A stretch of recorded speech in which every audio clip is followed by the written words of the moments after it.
dan batas waktu tertentu yang hanya dia ketahui olehnya. Namun, demikian kamu masih meragukannya.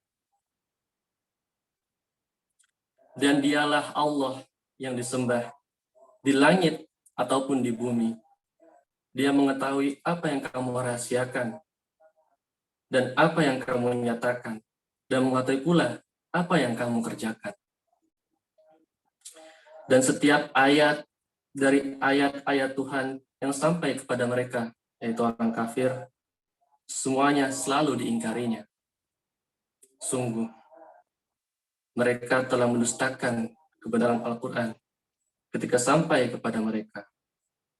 Maka kelak akan sampai kepada mereka kenyataan dari berita-berita yang selalu mereka perolok-olokan. Maha benar Allah dengan segala firman-Nya. Terima kasih. Itu saya. Assalamualaikum warahmatullahi wabarakatuh. Waalaikumsalam warahmatullahi wabarakatuh.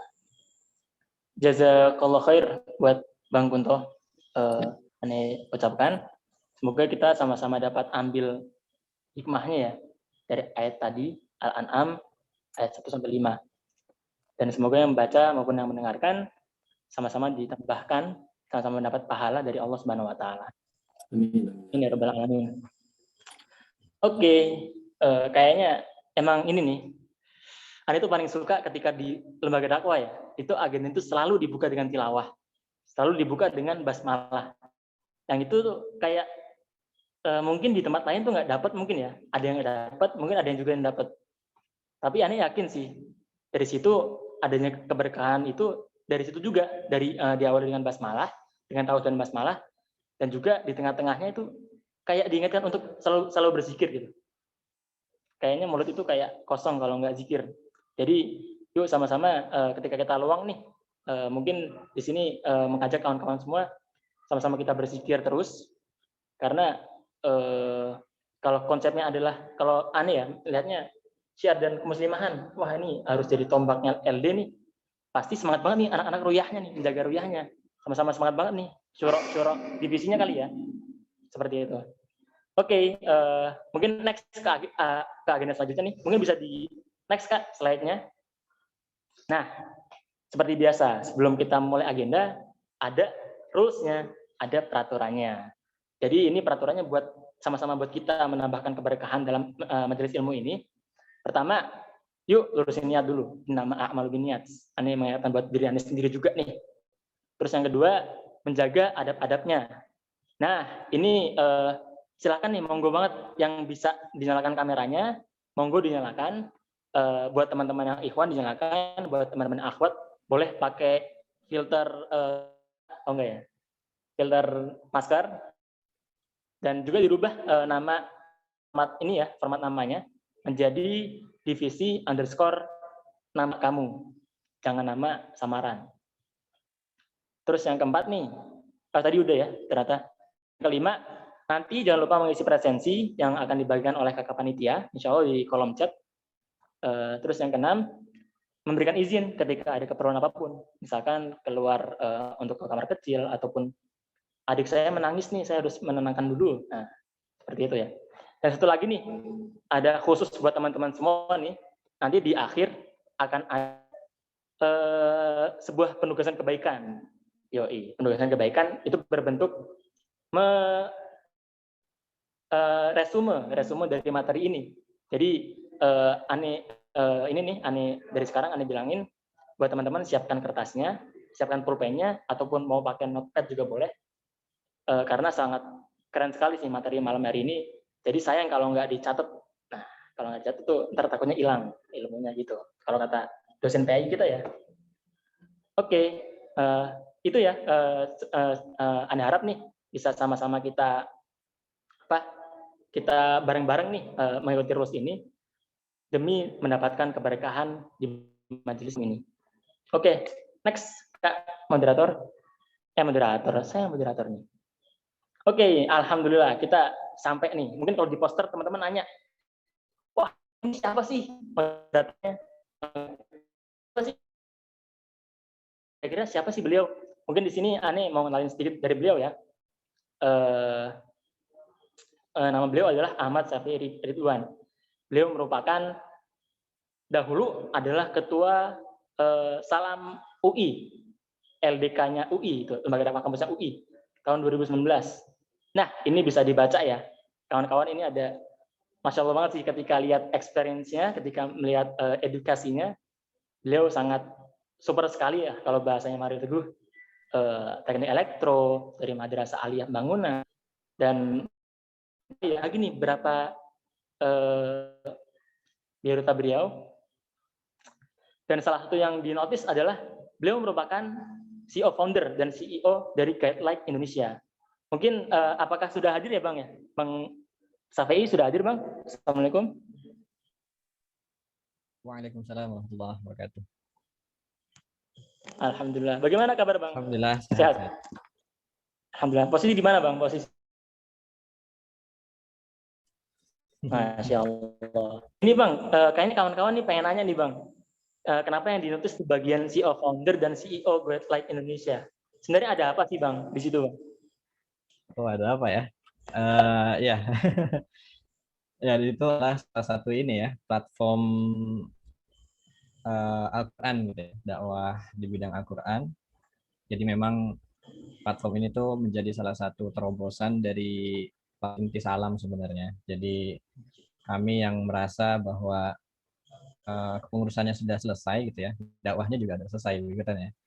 Nah, makanya di sini kita coba buat platform sendiri di mana dakwah itu akan selalu ada, kita selalu bersilaturahim, dan ini adalah sebagai proyek abadi untuk teman-teman Salam gitu yang sudah selesai pengurusannya di 2 tahun yang lalu begitu kira-kira. Masya Allah. Dan ini Bang, Ani pernah lihat juga nih di IG-nya, itu keren banget sih Bang, followernya sudah belasan ribu, dan agenda-agendanya juga. Kemarin Ani mau ikut yang tentang Yasin apa ya, kalau nggak salah, menghafal Yasin ya? Ya betul, batch yang terakhir itu menghafal surah Yasin. Masya Allah. Mungkin ini buat teman-teman bisa nih ya disiapkan nih, karena ini Bang Syafi'i bakal ngasih pengalamannya, dan juga nanti di akhir akan ada sesi tanya jawab. Sejam ini kita pakai sebagai materi, dan buat teman-teman yang mau bertanya bisa nih ntar di kolom chat selagi materi menjelaskan, monggo bisa ditanya, dan juga nanti bisa lewat on mic juga ketika di akhir setelah materi ya. Mungkin kepada Bang Syafi'i ini, Ane persilahkan Bang buat menyampaikan materinya. Tafadhol. Oke, baik. Ya, makasih. Panggilannya apa nih? Maulana, Raffi? Raffi Bang. Oke, Raffi ya. Iya. Ya, makasih. Jazakumullah khair pada Mas Raffi ya. Izin share screen ya, panitia.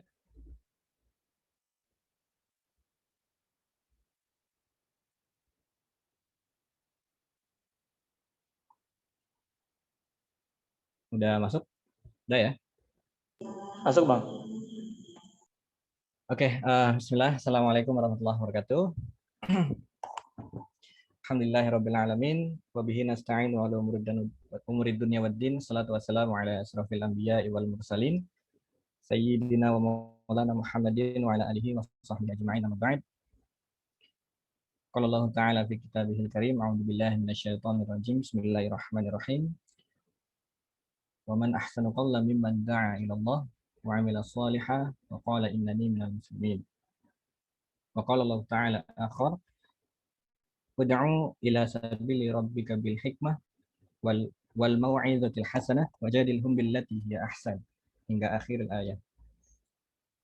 Oke, baik, alhamdulillah teman-teman semuanya. Tidak ada kata yang pantas untuk diucapkan ya, kecuali rasa syukur kita pada Allah Subhanahu wa taala karena atas limpahan rahmat nikmatnya ya kita masih bisa dipertemukan di majelis yang insyaallah Allah muliakan ya. Tadi sudah diawali dengan tilawah Al-Qur'an, diawali dengan basmalah. Insyaallah agenda kita hari ini itu agenda yang penuh keberkahan ya, karena di dalamnya dibacakan ayat-ayat suci Al-Quran.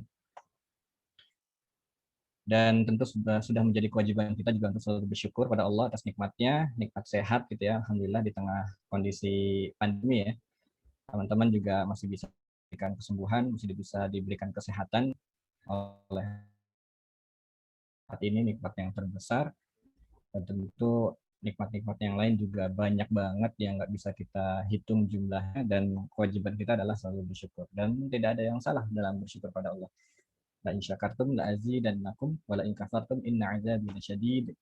Barang siapa yang bersyukur pada Allah, maka pasti Allah akan menambah nikmatnya. Allah itu sangat pedih gitu. Jadi tidak ada salah bersyukur pada Allah. Kemudian salawat beriring salam tak lupa juga kita sampaikan pada Nabi besar kita, Nabi Muhammad Shallallahu Alaihi Wasallam, kita hingga akhir zaman, sebagai tauladan kita dalam bidang apapun, akhlak, termasuk dalam dakwah yang akan kita bahas hari ini gitu ya. Bagaimana sih dakwah kreatif ala Rasulullah, bagaimana sih dakwah kreatif ala para sahabat gitu ya.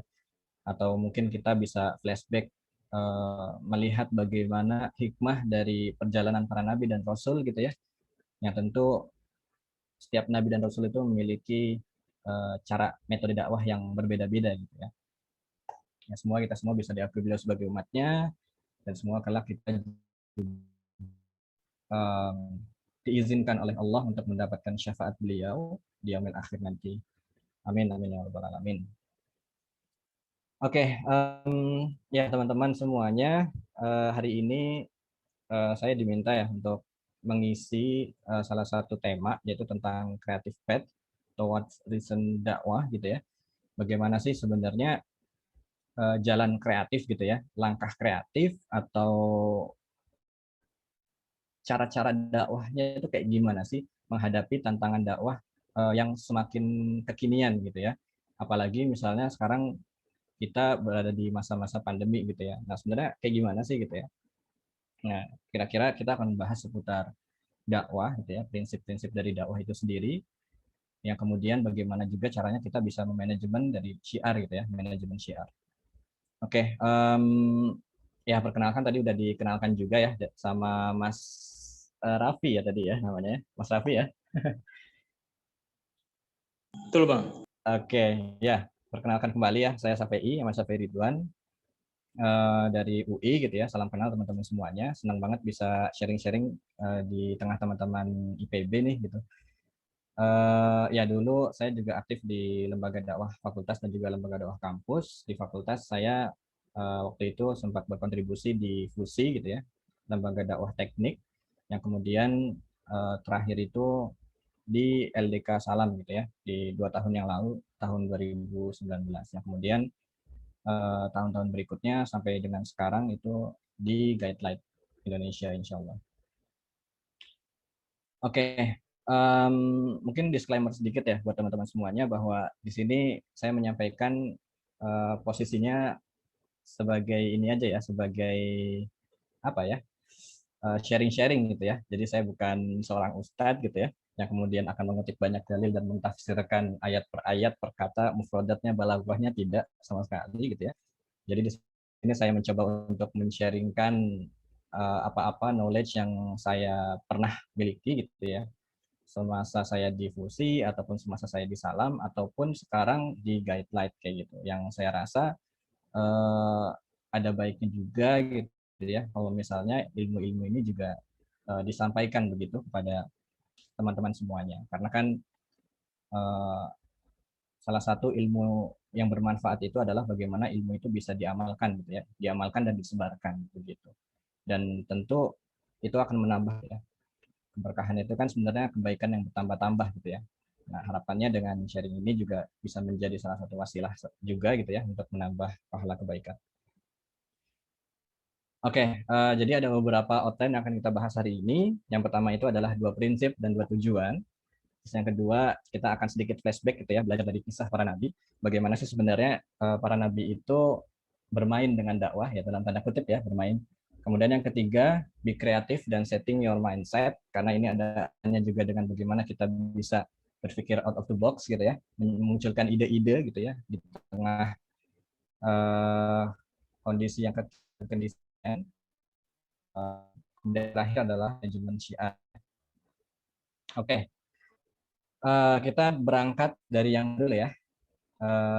Tapi sebelum itu saya ingin tanya dulu deh. Jadi beberapa tokoh saya coba tampilkan ke teman-teman. Kira-kira dakwah kreatif mana nih kenal? Raffi jawab mungkin kenal semua lah ya. Insya Allah aneh yang dua bang tahu Oke, nih. di atas kenal. Yang bawah Yang bawah baru tahu nih. atau oke. Kalau ini Waduh. gitu ya dengan kontennya.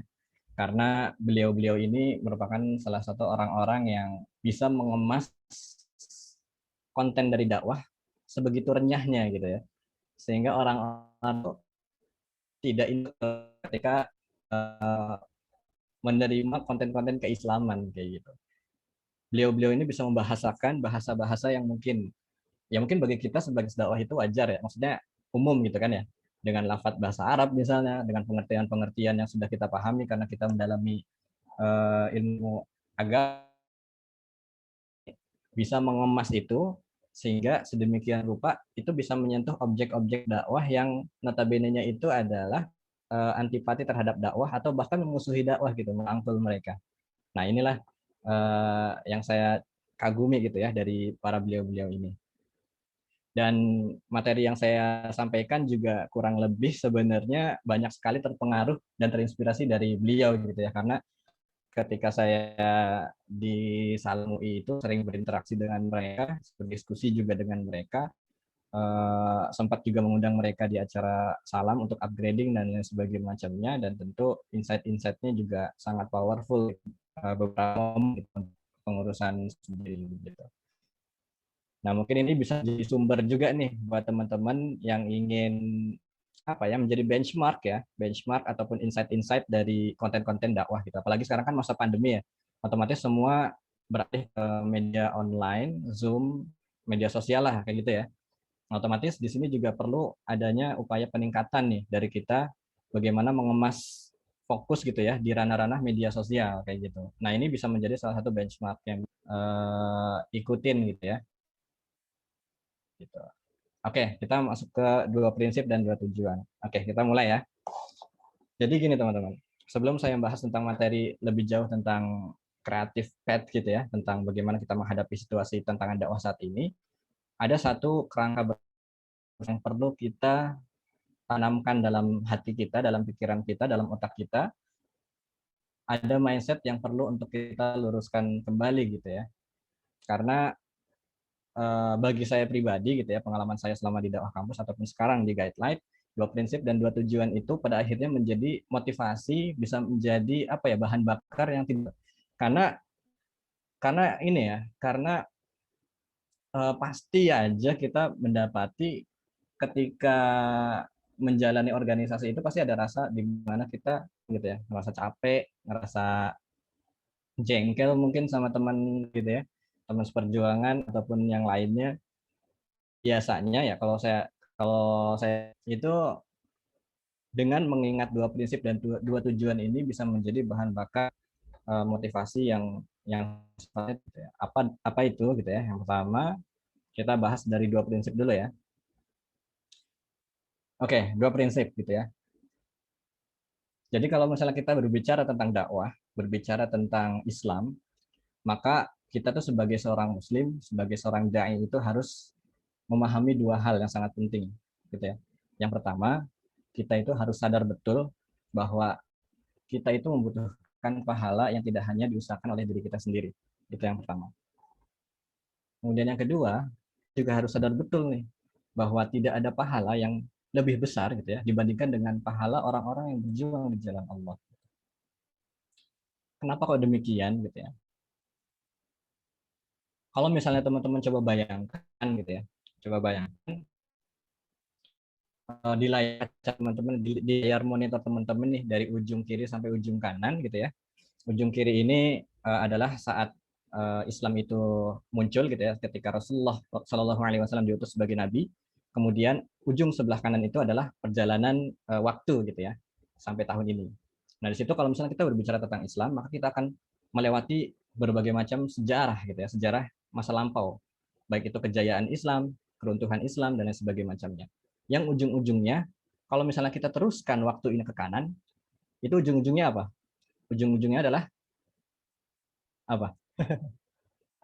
Tahun ini tahun 2021 terus waktu berjalan terus ujung-ujungnya adalah kiamat kan pasti ya, selesai kehidupan gitu kan ya.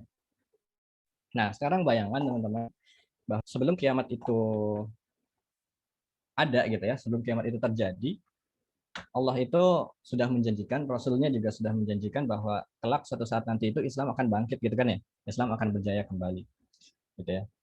Nah namun eh, yang menjadi pertanyaan adalah gitu ya, ketika kita sudah mengetahui bahwa Islam itu pasti akan berjaya gitu ya, Islam pasti akan hidup kembali gitu ya, mau nggak gitu ya kita bisa ikut andil di dalamnya begitu.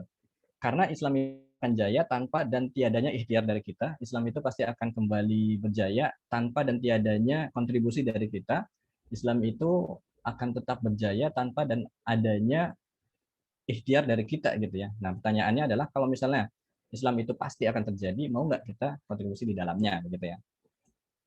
Kemudian yang kedua, ada suatu riset gitu ya, riset yang disampaikan oleh Ustadz Adi Hidayat kalau nggak salah gitu ya. Saya pernah mendengar bahwa Ustadz Adi Hidayat itu menyampaikan sebuah riset di mana riset ini ngeriset orang-orang yang usianya itu udah 40 tahun begitu. Nah, ketika di riset ternyata teman-teman, dari seseorang yang berusia 40 tahun itu 20 tahunnya itu digunakan untuk tidur, kemudian 20 tahunnya itu digunakan untuk beraktivitas gitu ya.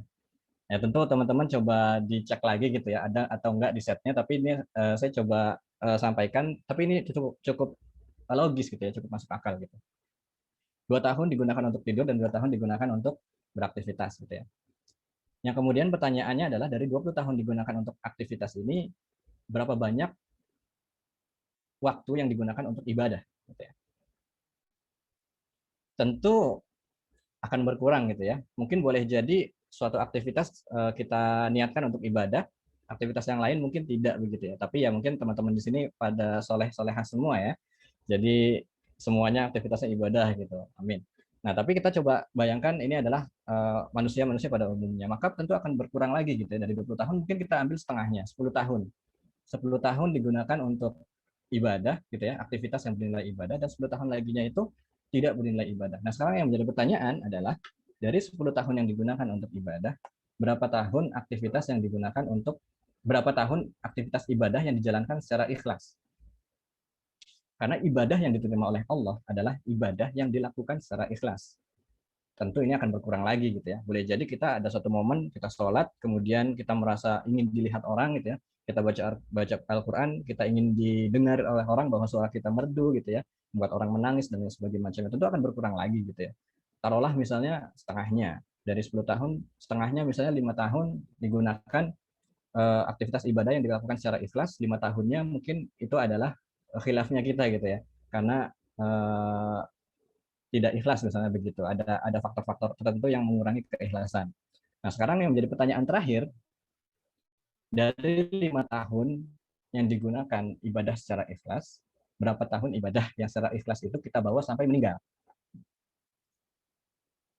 Tentu ini pasti akan berkurang. Syukur-syukur tetap gitu ya. Tapi boleh jadi nih misalnya Mas Raffi, misalnya suatu saat nanti jadi presiden misalnya, presiden. Yang kemudian ketika kampanye gitu ya, ngungkit-ngungkit lagi nih ibadahnya. Kalau dulu gue tuh pernah ke Mekah, gue pernah haji gitu ya. Ibadah gue itu nggak pernah bolong gitu ya. Tahajud gue nggak pernah tinggal. Salat duha gue juga nggak pernah tinggal. Kemudian beramal nih, gue beramal 1 miliar misalnya begitu. Nah tentu ini pasti akan mengurangi keikhlasan gitu ya. Yang sebelum-sebelumnya dijaga keikhlasannya, kemudian karena momen tertentu misalnya mengungkit-ungkit kembali. Dan tentu ini pasti akan berkurang lagi gitu ya. Nah lantas dari amalan-amalan kita yang sedikit itu gitu ya, dibandingkan dengan dosa yang kita perbuat, lantas apakah itu bisa menyelamatkan kita di hadapan Allah nanti gitu ya. Nah itulah alasan kenapa pada akhirnya kita sebagai seorang muslim, apalagi seorang dai ya, kita tuh harus sadar betul bahwa kita membutuhkan pahala yang tidak hanya diusahakan oleh diri kita sendiri. Tidak hanya ibadah-ibadah yang sifatnya itu mahdoh gitu ya, hubungan kita sama Allah. Dan dakwah ini juga merupakan salah satu upaya atau ikhtiar kita untuk menjemput pahala yang lebih banyak dalam skala yang sangat masif gitu ya. Bayangkan ketika seseorang mendapatkan hidayah dari kita melalui jalan kita, tentu kita akan panen pahala gitu ya. Bahkan disebutkan dalam hadis itu, disahihkan oleh hadis Bukhari dan Muslim, bahwa barang siapa yang kemudian seseorang itu mendapatkan hidayah karena jalan kita, karena dakwah kita, itu harganya itu lebih apa ya, lebih baik daripada seekor unta merah gitu ya. Yang bahkan yang saya dengar gitu ya, katanya unta merah itu senilai apa, mobil Ferrari gitu ya. Ya mungkin coba teman-teman cek sendiri ya. Atau bahkan ada yang menyebutkan, saya nggak tahu ya benar atau enggak, perlu dicek juga, bahwa ketika seorang itu mendapatkan hidayah melalui jalan kita, maka itu lebih baik daripada dunia dan seisinya begitu. Kemudian yang kedua, ya kita juga harus sadar betul ya, bahwa tidak ada pahala kebaikan yang lebih besar dibandingkan dengan orang yang berjuang di jalan Allah. Orang yang berjuang di jalan Allah. Betapa banyak orang yang ingin syahid di jalan Allah gitu ya. Ya misal, jangan ini deh, kita kasih contoh misalnya Khalid bin Walid gitu ya. Bagaimana beliau itu pedang Allah itu ingin syahid kan di medan perang gitu ya. Kenapa? Karena itulah kemuliaan yang ingin diraih gitu ya sebagai syahid. Allah memilih dia gitu kan sebagai bagian dari keluarganya gitu ya, mendapatkan posisi yang sangat tertinggi gitu ya sebagai syahid fisabilillah. Tapi ya qadarullah gitu ya. Allah menghendaki bahwa pedangnya tidak boleh patah di tangan musuh, maka Khalid bin Walid itu meninggal dalam sakitnya di pembaringan gitu ya. Nah, jadi ini adalah salah satu apa namanya, mindset dulu ya, mindset atau paradigma berpikir kita, supaya ke depan itu kita tuh tahu gitu, aktif di lembaga dakwah itu ya ini gitu ya, salah satu yang ingin kita harapkan begitu, sebagai salah satu bekal kita di yaumil akhir. Tujuan kita kan surga ya, kembali ke kampung halaman. Oke, kemudian dia tujuan. Nah, saya nggak tahu ya teman-teman apakah sudah mendapatkan materi ini. Kalaupun sudah pernah mendapatkan materi ini, nggak apa-apa, silahkan disimak saja, silahkan ditelan saja gitu ya. Pada intinya gitu ya, kita sebagai seorang aktivis dakwah itu pasti punya visi. Visi dakwah kampus itu dari kampus A, kampus B, kampus C, atau kampus manapun, visinya pasti sama gitu ya. Nah, visi ini sangat penting teman-teman, karena akan implikasinya ke materi-materi kita berikutnya gitu. Apalagi kita membahas tentang kreativitas ataupun inovasi gitu ya. Salah satu core-nya, kalau misalnya kita nggak punya tujuan, nggak tahu visinya, maka biasanya kita akan bingung gitu ya. Nah, maka kita mulai dari sini. Pastikan bahwa seluruh aktivis dakwah di IPB gitu ya, itu paham betul gitu ya, tujuan dari dakwah kampus itu sebenarnya apa. Sehingga ketika kita melakukan sebuah proker itu ada ruhnya gitu ya, karena kita tahu tujuannya untuk apa. Nah, tujuannya kira-kira gini, ada dua. Yang pertama adalah mensuplai sebanyak mungkin alumni yang berafiliasi terhadap Islam. Sama yang kedua adalah optimalisasi peran kampus menuju masyarakat yang madani. Oke, sekarang gini. Kita ini adalah seorang mahasiswa. Ya, saya alumni ya. Saya teman-teman adalah seorang mahasiswa kan ya. Mahasiswa itu adalah kaum elit ya. Di antara sekian ratus juta masyarakat Indonesia, itu mahasiswa berapa persen coba? Nyampe nggak 10% menurut penelitian? Atau 5% deh, nyampe nggak? Rasa-rasanya mungkin maksimal 5% gitu ya, mahasiswa, total mahasiswa di seluruh Indonesia gitu ya. Nah, sekarang dari total 5% mahasiswa di seluruh Indonesia, ada berapa banyak mahasiswa yang diterima di IPB? Tentu jauh lebih sedikit kan. Masih banyak orang-orang yang ingin masuk IPB, akhirnya mereka mental gitu ya, mereka nggak bisa masuk gitu ya, tidak terseleksi begitu. Nah, maka mahasiswa ini adalah kaum elit gitu ya, kaum yang terpilih yang kemudian ketika mereka itu lulus, otomatis peluang kontribusinya itu sangat tinggi gitu. Peluang kontribusi masyarakatnya itu sangat tinggi, entah itu nanti sebagai akademisi, atau sebagai bisnismen, ataupun nanti sebagai apa? Sebagai tokoh publik misalnya begitu. Tentu peluang kontribusinya itu sangat besar. Nah, tujuan dari dakwah kampus adalah bagaimana akhirnya alumni-alumni IPB, alumni-alumni UI, alumni-alumni ITB, itu bagaimana akhirnya mereka itu bisa berafiliasi terhadap Islam. Bagaimana akhirnya bisa menjadikan Islam itu sebagai jalan hidupnya. Karena kelak gitu ya, ketika lulus nanti, ketika sudah bermasyarakat nanti, ketika mereka menjadikan Islam sebagai nilai hidupnya, otomatis masyarakat yang madani itu adalah sebuah keniscayaan, sesuatu hal yang pasti akan terjadi, gitu ya. Karena ya mereka sudah memegang prinsip-prinsip Islam itu, mustahil nanti ketika lulus nanti misalnya ya, ada yang korupsi gitu ya, ada yang apalagi jambret gitu ya, dan lain sebagainya macamnya gitu ya.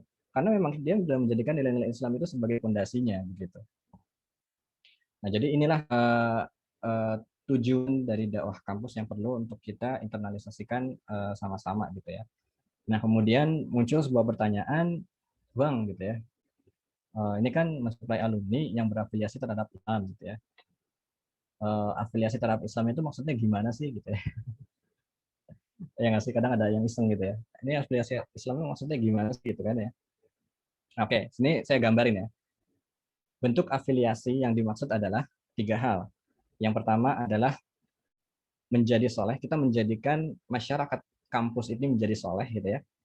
Yang kemudian menjadi soleh aja nggak cukup ternyata teman-teman.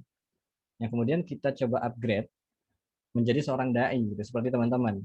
Dia tidak hanya soleh secara pribadi, tapi juga dia memiliki sense untuk mensolehkan orang lain kayak gitu. Nah, tapi ternyata itu aja nggak cukup.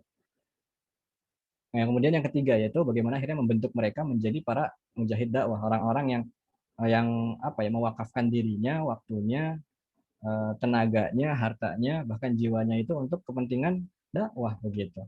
Nah, inilah bentuk-bentuk ataupun visi yang ingin kita wujudkan gitu ya. Nah, ya normatif lah ya, maksudnya gini. Ketika organisasi itu tidak memiliki visi, tidak memiliki tujuan, maka kita akan, atau simpelnya gini deh analoginya. Misalnya kita mau pergi ke Surabaya misalnya begitu. Pergi ke Surabaya. Ya kita tahu nggak bahwa Surabaya itu di Jawa Timur, kita ke Surabaya itu bisa naik mobil, bisa naik kereta, bisa naik pesawat, ya kan?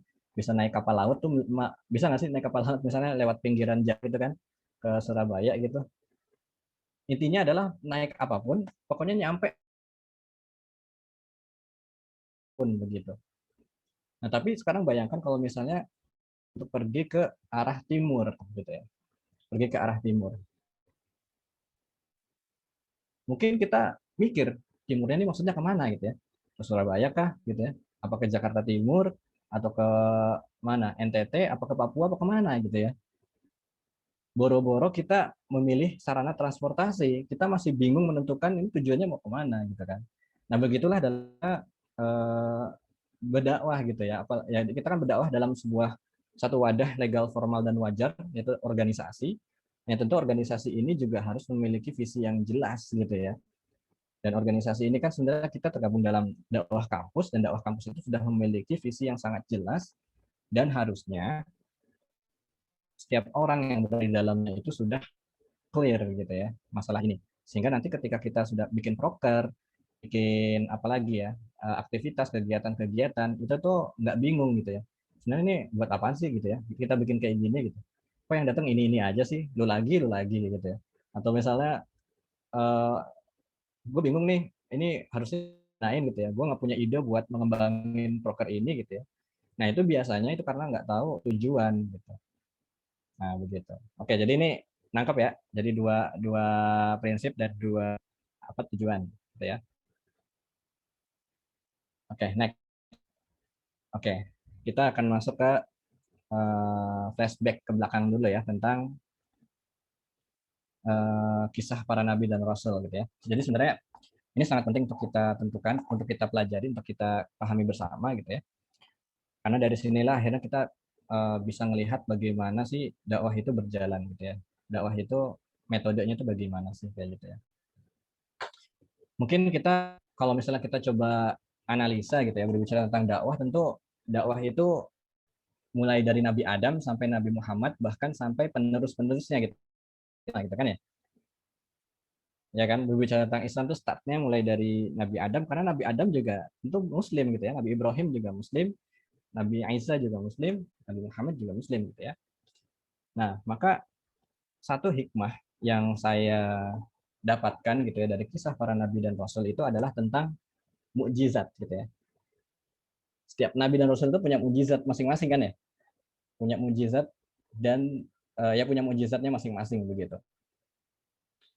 mukjizat itu memang itu kan suatu perkara-perkara yang luar biasa gitu ya, perkara-perkara dari Allah yang kemudian Allah tunjukkan melalui perantara Rasulnya gitu ya, sebagai bukti kebenaran Rasulnya, sebagai bukti keabsahan risalah yang dibawanya. Intinya begitu kan ya, mukjizat itu sebagai salah satu tools gitu untuk menunjukkan kepada para objek dakwah bahwa ini benar loh, ini tuh benar-benar Rasul loh, dan yang dibawa itu adalah benar begitu. Nah sekarang saya coba ambil sampel misalnya 3 ya, ada Nabi Musa, Nabi Isa, dan Nabi Muhammad SAW. Nabi Musa ya mungkin pada tahu ya, mujizatnya apa coba? Mujizatnya adalah bisa membelah lautan, ya nggak? Kemudian bisa mengubah tongkatnya menjadi ular. Kemudian Nabi Isa alaihissalam ya banyak juga gitu ya mujizatnya. Bisa menghidupkan orang mati, bisa menyembuhkan orang buta dari lahir gitu ya. Kemudian bisa apalagi menyembuhkan penyakit kusta ya dan lain sebagainya macamnya. Yang kemudian Nabi Muhammad juga mempunyai mukjizat yaitu Al-Qur'an gitu ya. Atau misalnya di dalam kisah-kisah yang lain di dalam sirah nabawiyah dia juga punya mukjizat membelah bulan gitu ya, yang kemudian tertuang dalam Quran surah Al-Qamar. Nah, tapi teman-teman yang menarik di sini adalah bahwa mukjizat itu disesuaikan dengan kondisi tantangan objek dakwah yang dihadapi. Iya nggak sih? Coba deh lihat, coba diperhatikan.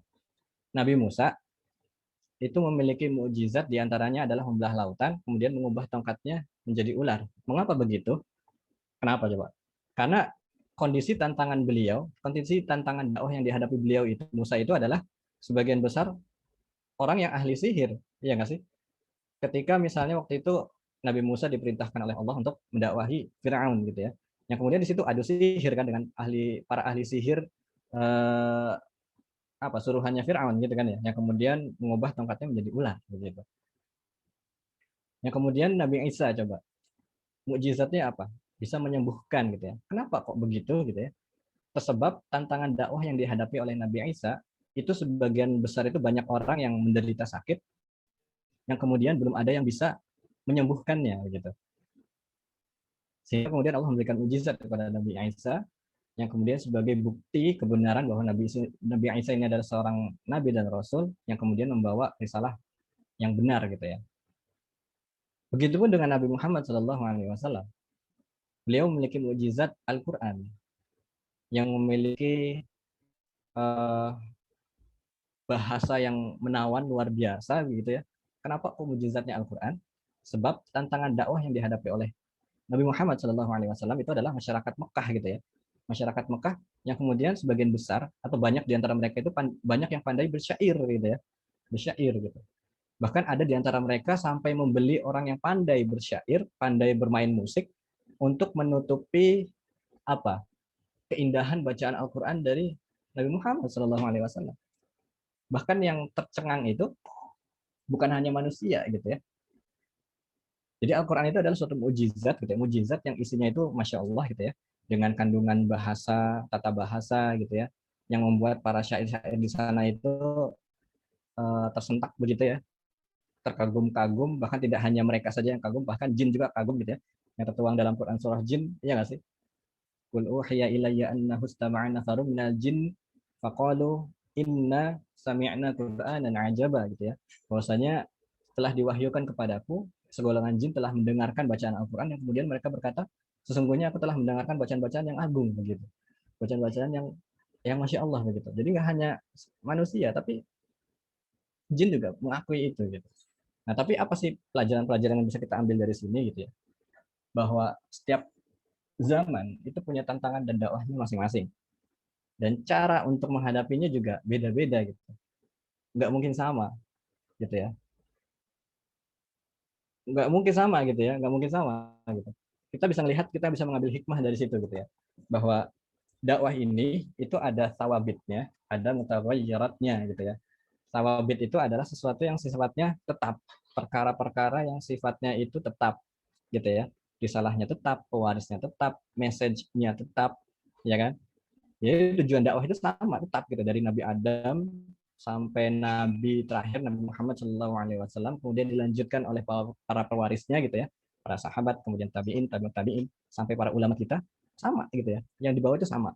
Apa itu gitu ya? Tauhid ilallah. Gitu ya. Jangan menyembah Allah, jangan menyembah Allah, jangan menyembah selain kepada Allah begitu ya. Jangan mengabdi kecuali hanya kepada Allah begitu. Itu adalah sawabitnya. Sedangkan mutaghayyiratnya itu adalah perkara-perkara yang memang perkara yang bisa berkembang, perkara yang bisa meluas, perkara yang bisa bertambah atau berkurang, yang tujuannya adalah supaya sawabit ini bisa tersampaikan pada objek dakwah gitu. Nangkap nggak? Nangkap nggak? Nangkap nggak? Misalnya Nabi Isa alaihissalam memiliki tadi ya, memiliki mukjizat bisa menyembuh gitu ya. Gitu ya. Hikmah. Kenapa? Ketika dengan begitu Nabi Isa itu bisa menjadi imam dalam perkara-perkara yang ma'ruf gitu. Jadi gimana ya? Nanti saya jelaskan di bagian hikmah ya gitu ya. Wad'u ila sabili rabbika bil hikmah wal mau'izatil hasanah wajadilhum billati hiya ahsan. Tapi intinya adalah dari pemaparan yang ini kita bisa mengambil bahwa dakwah itu ada sawabitnya, ada mutaghayyiratnya, termasuk Al-Qur'an misalnya gitu ya. Al-Qur'an itu sesuatu yang tetap dari zaman Nabi Muhammad sampai kita, Al-Qur'an yang kita terima hari ini itu sama gitu, isinya sama, teksnya sama, tidak berubah sedikit pun gitu ya. Nah, dakwah juga sama, ada sawabitnya. Sawabitnya itu adalah menyeru pada Allah, tapi yang kedua adalah mutaghayyirat, ada sesuatu. Karena kenapa saya sampaikan ini supaya kita tahu mana-mana yang sebenarnya bisa kita inovasikan, mana yang sebenarnya tidak bisa kita inovasikan, kayak gitu. Sama dalam agama ini juga ada sunnah, ada bid'ah, ya nggak sih? Sunnah itu adalah perkara-perkara yang kita harus mengikuti petunjuk, kita harus mengikuti teladan Nabi, contoh dari Nabi, yang dimana kita nggak boleh buat sendiri gitu ya. Kalaupun kita merasa bahwa kita nggak buat nih, tapi dalam upaya untuk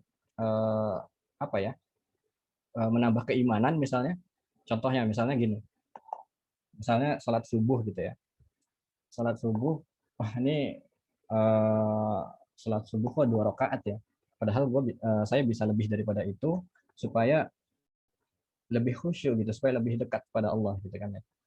Nah itu ya, itu adalah bisa kita ubah, nggak bisa kita inovasikan gitu ya. Nah, adapun bid'ah gitu ya, bid'ah kalau kata Ustadz Salim Afillah itu bahasanya sebagai perkara-perkara yang bisa mendukung tradisi supaya bisa menjadi suatu hal yang meluas dan bisa diterima oleh masyarakat kayak gitu. Nah, para sahabat juga eh, sempat kebingungan gitu ya tentang sawabit dan mutaghayyiratnya.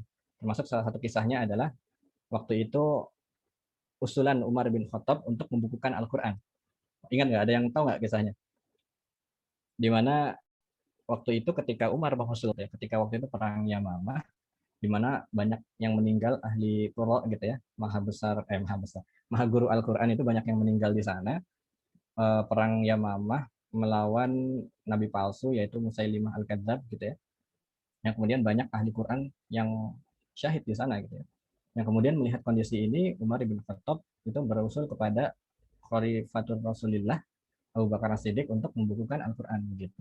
Nah, kemudian apa jawab Abu Bakar As-Siddiq? Bahwa ya Umar, ini adalah bid'ah yang tidak pernah diperintahkan oleh Rasulullah gitu ya.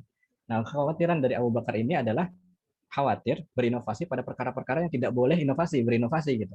Contohnya tadi misalnya sholat subuh gitu ya. Walaupun kita menambah, maksudnya walaupun ya kita merasa di waktu subuh itu waktu yang tenang, dan kita misalnya keinginan ingin menambah rokatnya itu nggak bisa gitu ya, karena memang situ udah ditetapkan dan itu sifatnya sawabit begitu. Nah tapi di sini adalah ketika balik lagi konteksnya adalah Al-Quran gitu ya, Umar itu beristihad bahwa oke, Al-Quran ini tetap sebenarnya, Al-Quran tetap berada di hafalan para sahabat, ditalakikan kepada para murid-muridnya, hanya saja ini adalah salah satu upaya untuk menjaga Al-Quran selain melalui hafalan para hufaz gitu ya, kita juga membukukan Al-Quran supaya bisa dibaca oleh semua orang gitu. Nangkap nggak sawabit dan tabayaratnya? Perkara-perkara yang tidak bisa diubah, juga perkara-perkara yang sebenarnya kita bisa berinovasi pada perkara-perkara yang memang diperbolehkan untuk berinovasi kayak gitu. Oke, mungkin ini agak sedikit berat ya, nggak apa-apa. Kita nikmati aja dulu. Kita lanjut ya. Oke, oke. Jadi kalau misalnya kita berbicara tentang tadi ya, berbicara tentang innovation, gitu ya, tentang bagaimana metode dakwah yang mengikuti konteks kekinian zaman saat ini, maka ya sebenarnya kita bicara tentang bagaimana kreativitas gitu ya. Nah, kreativitas itu kan kalau menurut bahasa tuh kayak memiliki, ini saya ambil dari KBBI ya, itu memiliki daya cipta, memiliki kemampuan untuk menciptakan, bersifat mengandung daya cipta, pekerjaan yang menghendaki kecerdasan dan imajinasi. Memiliki daya cipta, memiliki kemampuan untuk menciptakan. Artinya ada produk kan ya, produk yang dihasilkan. Karena kan menciptakan kan, ya nggak sih? Yang kemudian dilanjutkan berikutnya, pekerjaan yang menghendaki kecerdasan dan imajinasi. Artinya proses untuk membuat sebuah produk itu berlandaskan kecerdasan, berlandaskan knowledge, berdasarkan ilmu, yang kemudian dielaborasikan dengan imajinasi, akhirnya terbentuklah suatu produk. Tapi di sini saya mention bahwa di sini tidak saya mention sesuatu di sini, penjelasan kreativitas di sini tidak dimention bahwa memiliki daya cipta, kemampuan untuk menciptakan sesuatu yang original, gimana ya? Menciptakan sesuatu yang sebelumnya itu belum pernah diciptakan. Itu nggak dimention di sini kan ya? Tapi intinya adalah kita membuat suatu produk yang kemudian dihasilkan dari ilmu pengetahuan, yang kemudian dielaborasikan dengan imajinasi. Gitu. Nah, bagi saya, kreativitas itu ada 4 hal.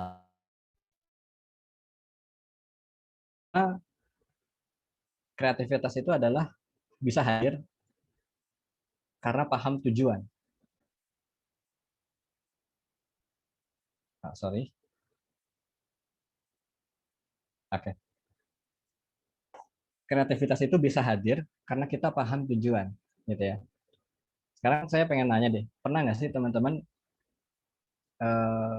mendapati gitu ya, ketemu sama teman ya, entah itu staff kita, entah itu teman kita gitu ya, sesama staff, itu mereka tidak bisa apa ya? Jadi ketika kita bekerja bareng itu bisanya itu diarahkan gitu, diarahkan. Jadi dia tuh nggak bisa mengerjakan tugasnya dengan baik kecuali dia itu harus diarahkan secara detail. Misalnya kamu nanti ngerjain ini ya, caranya adalah gini gini gini gini gitu. Nah mungkin itu adalah wajar ya karena sama, wajar karena misalnya gitu ya. Tapi kalau bayangkan kalau misalnya udah 3 bulan lebih gitu ya, masa apa ya, formingnya udah selesai gitu ya, dimana kita sudah performing dalam organisasi, tapi apa ya, tapi orang-orang di dalamnya itu dia tidak bisa berinisiatif gitu, berinisiatif. Jadi maunya diarahin aja gitu. Jadi kalau misalnya ada proker ini nggak bisa inisiatif gitu, harus diarahin. Kamu harus kerjain ini ya, harus kerjain ini, harus kerjain ini. Nah itu boleh jadi dia nggak muncul kreativitasnya di sana, dia nggak muncul inisiatifnya di sana karena nggak paham tujuannya itu apa gitu. Walaupun sebenarnya variabelnya banyak ya, variabelnya banyak. Salah satunya adalah misalnya karena prinsip yang berbeda, prinsip prinsip yang dianutnya itu berbeda dengan prinsip organisasi. Contoh misalnya misalnya saya prinsip saya adalah misalnya akademisi, mapres gitu ya, berprestasi gitu ya. Yang kemudian saya nyemplung di dunia sosial masyarakat gitu ya. Ya tentu ini jalannya beda ya. Di sosial masyarakat ya mungkin kita akan terjun di masyarakat, kontribusi di masyarakat gitu ya. Sementara saya ingin ingin akademisi banget nih gitu, ambis gitu misalnya pengen pengen IP-nya gede, lomba sana lomba sini. Nah itu nggak nyambung tuh gitu antara sosial masyarakat sama prinsip dia sebagai seorang individu gitu. Mungkin bisa aja nyambung ketika misalnya di Departemen Sosial Masyarakat itu ada perlombaan yang membuat dia itu bisa berprestasi, mungkin nyambung. Dia pasti akan sejalan tuh, dia pasti akan inisiatif nyari info sana sini. Nah, tapi bayangkan kalau misalnya nggak nyambung nih prinsip, gitu ya. Nah, itu pasti dia tidak akan bisa berinisiatif. Nah, sama gitu ya, kreativitas itu kalau misalnya kita nggak punya tujuan, itu juga kita nggak bisa berinovasi gitu. Kita nggak bisa berinisiatif, gitu. Karena kita nggak tahu sebenarnya apa sih yang mau dicapai. Gitu. Dan itu yang saya rasakan sebenarnya di organisasi gitu, entah itu di Fusi, entah itu di Salam, entah itu sekarang di Guideline gitu ya. Jadi orang-orang makanya penting bagi seorang ketua nih, di sini ada ketua mungkin ya, penting banget untuk menanamkan visi organisasinya itu sampai ke akar-akarnya gitu, sampai ke staff-staffnya kayak gitu. Sehingga ketika staff ingin mengerjakan sesuatu tahu, oh ya ngerjain proker ini kajian tuh sebenarnya tujuannya adalah supaya kita bisa mencetak alumni yang berafiliasi terhadap Islam. Kelak suatu saat nanti mereka bisa kontribusi di masyarakat kayak gitu. Oke, arahnya adalah ke sana gitu. Nah, nanti dia akan gimana caranya supaya objek dakwah itu bisa ikut ke kajiannya gitu kan ya, dan lain sebagainya macam. Nah, itulah semangatnya gitu muncul. Dan yang kedua, boleh jadi kreativitas itu hadir karena keterbatasan resource gitu ya. Dan biasanya gitu kan ya. Misalnya kita tertekan gitu ya.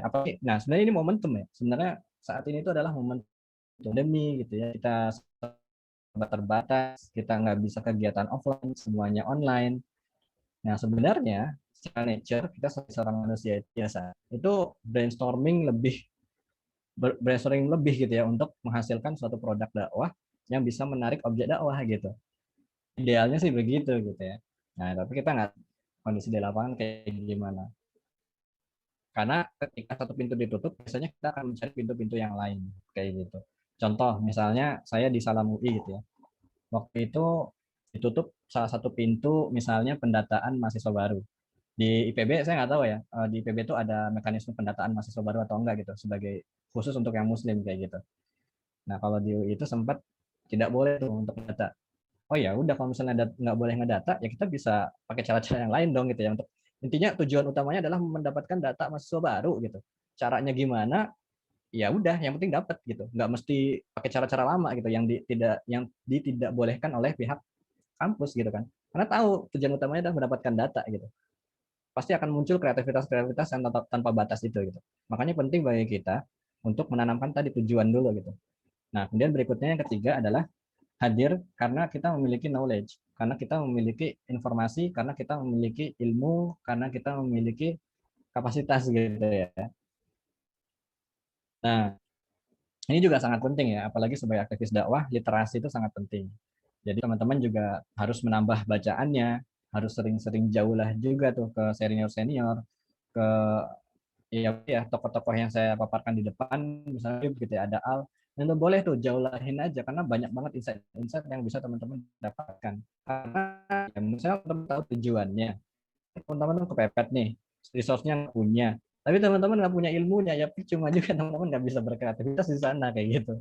Jadi teman-teman juga harus gitu ya, memaksakan dirinya untuk belajar kayak gitu, belajar dan mencari knowledge sebanyak-banyaknya. Karena hidup ini adalah sebuah pembelajaran kan. Kemudian yang keempat, bagi saya kreativitas itu bukan bukan selalu membuat sesuatu yang baru, yang sebelumnya itu belum pernah diciptakan.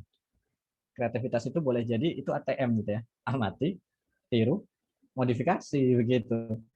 Jadi ya itu ya, bagi saya kreatif itu bukan, kita tidak selalu membuat sesuatu yang baru yang sebelum pernah diciptakan, tapi bisa juga kita mengamati proyek-proyek yang sudah ada, kemudian kita tiru, kemudian kita kemas sedikit, kita poles sedikit sesuai dengan DNA kita, sesuai dengan kekhasan kita, yang kemudian bisa berimpact baik untuk aktivitas dakwah gitu ya.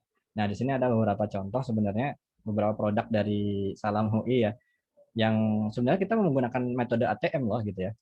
Cuman nggak tahu teman-teman tahu atau enggak gitu ya, ngerasa atau maksudnya teman-teman pernah dapat atau enggak gitu ya, pernah tahu atau enggak.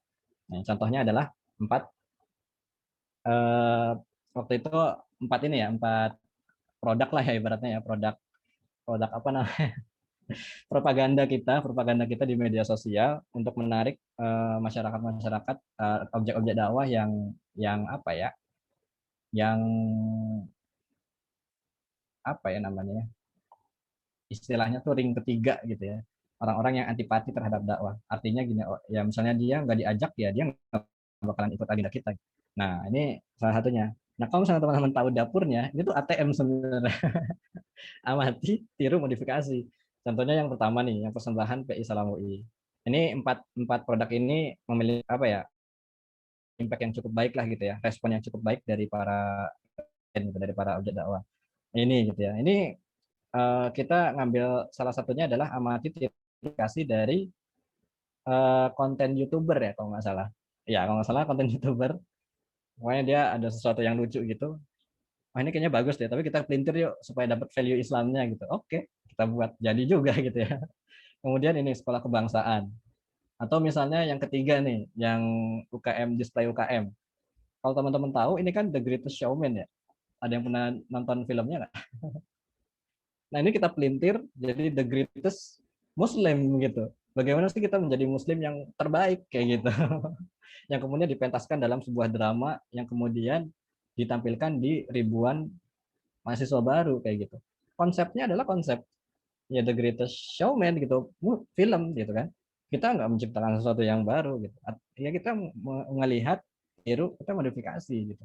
Nah termasuk Dirgahayu Indonesia gitu ya tahun 2019 yang waktu itu. Waktu itu kita saya gitu ya bersama ketua lembaga yang lain, ketua lembaga LDF maksudnya, kira-kira ber-11 atau ber-14, saya agak lupa jumlahnya, itu sengaja pergi ke Bandung buat bikin konten 1 menit ini. Sengaja ke Bandung buat bikin konten 1 sampai 2 menit ini. Kenapa ke Bandung? Karena katanya gitu ya, eh, di Bandung itu bisa apa ya, kita untuk berpikir kreatif gitu ya. Ternyata sampai di Bandung kita cari di pinggir jalan, kita di bawah jalan tol nyari-nyari mana ya. Wah ini bagus nih kayaknya. Jadi bikin jadi juga gitu kan ya. Dan referensi-referensi sama juga gitu. Kita coba cek apa namanya cari-cari di misalnya di Solah Ayub gitu ya. Konten-kontennya dan sebagainya macamnya, cara pengambilan gambarnya gitu-gitunya. Ya intinya ya biasanya gitu ya. Eh, apa namanya? Kreatif itu muncul pertama karena ada tujuan, kemudian keterbatasan juga, knowledge juga, dan juga bukan berarti membuat yang baru, tapi juga bisa berarti tiru dan juga. Nah, kemudian berikutnya, kalau misalnya kita sudah mulai tumbuh nih ya, rasa rasa kreativitas kita, berinovasi kita untuk dakwah ini, misalnya begitu, maka kita harus memiliki mindset yang kokoh gitu ya. Karena biasanya nih ada banyak sekali penyakit aktivis dakwah. Enggak tahu ya, ini saya rasa yang saya rasain sih ketika di Salam gitu ya. Jadi eh, ya mungkin ini biasanya kita dapati di pasca kampus ya mindset ini growth mindset ataupun fixed mindset. Tapi saya rasa kayaknya penting juga deh teman-teman juga perlu memahami growth mindset dan fixed mindset kayak gitu. Apa sih growth mindset dan fixed mindset? Kira-kira simpelnya begini. Ini ada fixed mindset di sebelah kiri, growth mindset di sebelah kanan. Fixed mindset itu biasanya dia menghindari tantangan. Biasanya mudah menyerah. Pola pikirnya itu begitu. Tapi kalau growth mindset-nya ketika ada tantangan itu ya dirangkul. Dia berdamai dengan tantangan, berdamai dengan masalah. Dia terima masalahnya dan selesaikan masalahnya. Kemudian dia juga nggak mudah menyerah gitu. Gigih dalam menghadapi rintangan. Nah biasanya misalnya ketika udah selesai nih kegiatan kita ini malam hari ini, kemudian muncul nih di otak, oh iya pengen bikin ini, pengen bikin ini, pengen bikin ini. Kemudian tiba-tiba ingat, jeder, waduh, ini kalau misalnya responnya negatif gimana ya? Kalau misalnya diomelin sama senior gimana ya? Kalau nanti di-cut sama dekanat gimana ya? Nah itu tuh muncul tuh. Wah gitu ya. Biasanya kalau fixed mindset, ah udahlah, let it flow aja, ngikutin yang ada aja gitu. Proker tahun lalu juga ada ini, ya udah tahun ini juga nggak apa-apa ada ini lagi kayak gitu. Nah ini nih biasanya penyakit-penyakit nggak tahu ya kalau di IPB semoga enggak ya, tapi kalau dari pengalaman saya selama di lembaga dakwah tuh biasanya begitu. Biasanya itu ada yang namanya budaya atau turunan proker gitu. Jadi kalau misalnya di tahun kemarin ada proker ini, maka tahun ini pun juga harus ada begitu. Tanpa tahu alasannya, maksudnya itu apa sih sebenarnya adanya proker itu gitu. Nah ini nih yang salah nih. Jadi kalaupun misalnya kita pengen tetap ada prokernya, itu harus ada alasan yang kuat kenapa harus ada gitu. Jangan jangan jangan cuman karena tahun lalu ada, tahun ini harus ada lagi kayak gitu.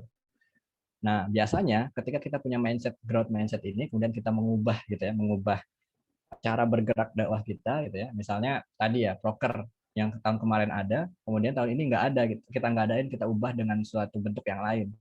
Nah, biasanya tuh banyak komen tuh. Banyak komen dari senior terutama ya gitu ya, abang-abang kita. Ini kenapa kok nggak ada gitu ya? Kenapa kok ini dihapus dan lain sebagainya macamnya gitu ya. Nah, ini biasanya kalau yang nggak kuat itu ya insecure karena ditekan terus sama seniornya. Nah, itu yang saya rasakan gitu ya. Ketika saya dipusi, ketika saya itu saya apa ya? Ya bodoh amat gitu ya. Karena saya punya konsep begini dan memang idealnya adalah seperti ini, ya udah saya ubah gitu ya. Salah satunya adalah mengubah struktur waktu itu. Mengubah struktur organisasi dari Salam waktu itu. Wah itu dahsyat itu ya, hujatannya, kritikannya itu dari alumni itu, wah masya Allah gitu ya. Tapi balik lagi bahwa kita harus punya growth mindset. Kita harus punya growth mindset, artinya gini, kita tuh sebenarnya sudah memprediksi apa yang sebenarnya konsekuensi dari keputusan kita. Misalnya saya ingin mengubah sebuah struktur. Otomatis di sini saya juga sudah mengetahui konsekuensinya bahwa pasti bakal ada komentar dari para alumni, gitu kan? Pasti akan ada hujatan sini, hujatan itu. Maka di sini saya akan menyiapkan argumentasinya supaya hujatan-hujatan itu gitu ya, argumentasi-argumentasi senior itu bisa dipatahkan dengan persiapan-persiapan kita yang matang kayak gitu. Nah, itulah growth mindset. Artinya kita tidak menghindar dari tantangan, tapi justru kita well prepare gitu ya dalam menghadapi tantangannya. Kemudian berikutnya ada melihat effort sebagai hal yang tidak berguna untuk yang fixed mindset. Sedangkan growth mindset itu melihat effort sebagai jalan untuk menjadi ahli. Jadi kalau misalnya teman-teman merasa saya nggak kreatif nih orangnya, ya saya juga sama gitu ya. Saya secara pribadi juga nggak kreatif amat gitu ya. Tapi kalau misalnya growth mindset itu adalah kita menganggap bahwa kreatif itu bisa kita usahakan, bukan bakat gitu. Nah, kalau fixed mindset itu menganggap suatu keahlian itu suatu bakat. Artinya ketika kita nggak bakat di situ ya udah berarti nggak bisa gitu. Nah, tapi kalau growth mindset itu adalah di mana suatu keahlian itu adalah suatu proses kayak gitu. Suatu proses di mana kita tuh sebenarnya bisa juga loh kayak gitu. Misalnya saya nih, dulunya saya nggak bisa public speaking. Kalau ngomong itu au gitu ya. Nah, tapi saya menyadari bahwa public speaking itu adalah suatu proses yang sebenarnya setiap orang tuh bisa kalau misalnya kita mau belajar. Ya maka toh bisa juga kok gitu ketika kita mau belajar. Bahkan dalam Islam itu kan ada ini ya, ada istilah manjada wajada. Berarti siapa yang bersungguh-sungguh maka dia akan berhasil. Nah, kemudian berikutnya fixed mindset itu biasanya menolak kritikan, growth mindset itu belajar dari kritik. Nah, ini yang saya rasakan ya ketika ya tadi misalnya mencoba untuk bergerak di luar kebiasaan gitu ya, out of the box atau nggak pakai box kalian gitu ya, itu biasanya banyak kritikan gitu ya. Kok kok nggak elegan lagi sih dakwahnya gitu ya. Kok misalnya tadi receh ya, misalnya tadi yang ini misalnya ada yang receh-receh misalnya yang kedua nih gitu ya. Kok salam begini ya? Salam kok nggak elegan lagi sih? Kok jadinya lucu-lucuan? Ya terus kenapa gitu? Emang ini kontennya buat buat Anda gitu kan ya? Ini konten buat orang yang lain yang tertarik dengan ini gitu kan? Ya maksudnya ya kita belajar lah dari kritik, kita terima kritiknya gitu ya, kita ambil masukannya. Oh mungkin ada sisi tertentu di mana kita juga harus mengubah kontennya supaya tidak berlebihan dan lain sebagainya macamnya gitu. Atau misalnya yang lain nih, yang poin kelima berarti ya, fixed mindset merasa terancam oleh kesuksesan orang lain, sedangkan growth mindset itu belajar dan mencari inspirasi dari kesuksesan. Oke, jadi ini mindset yang perlu kita miliki ya. Jadi ketika misalnya kita mencoba untuk membuat sebuah gebrakan dalam aktivitas dakwah kita gitu ya, maka kita jangan sampai insecure duluan gitu ya, karena beberapa kritik, karena beberapa apa ya tantangan masalah gitu ya, entah itu dari internal ataupun dari eksternal, nggak apa-apa, jalanin aja, hadapi aja kayak gitu, karena itu merupakan proses pembelajaran. Salah itu ya wajar, namanya juga manusia gitu kan ya. Nah, sekarang berikutnya adalah 5 prinsip dasar dari manajemen CR. Maksudnya adalah bahwa sampai kapanpun sebenarnya esensinya itu sawabitnya itu tetap sama kan ya CR, yaitu tauhid ilallah. Metodenya aja yang pasti akan, itu juga ada prinsip-prinsip dasar yang sebenarnya itu di semua kondisi itu sebenarnya sama, cuma tinggal bagaimana kita mengemban kayak gitu.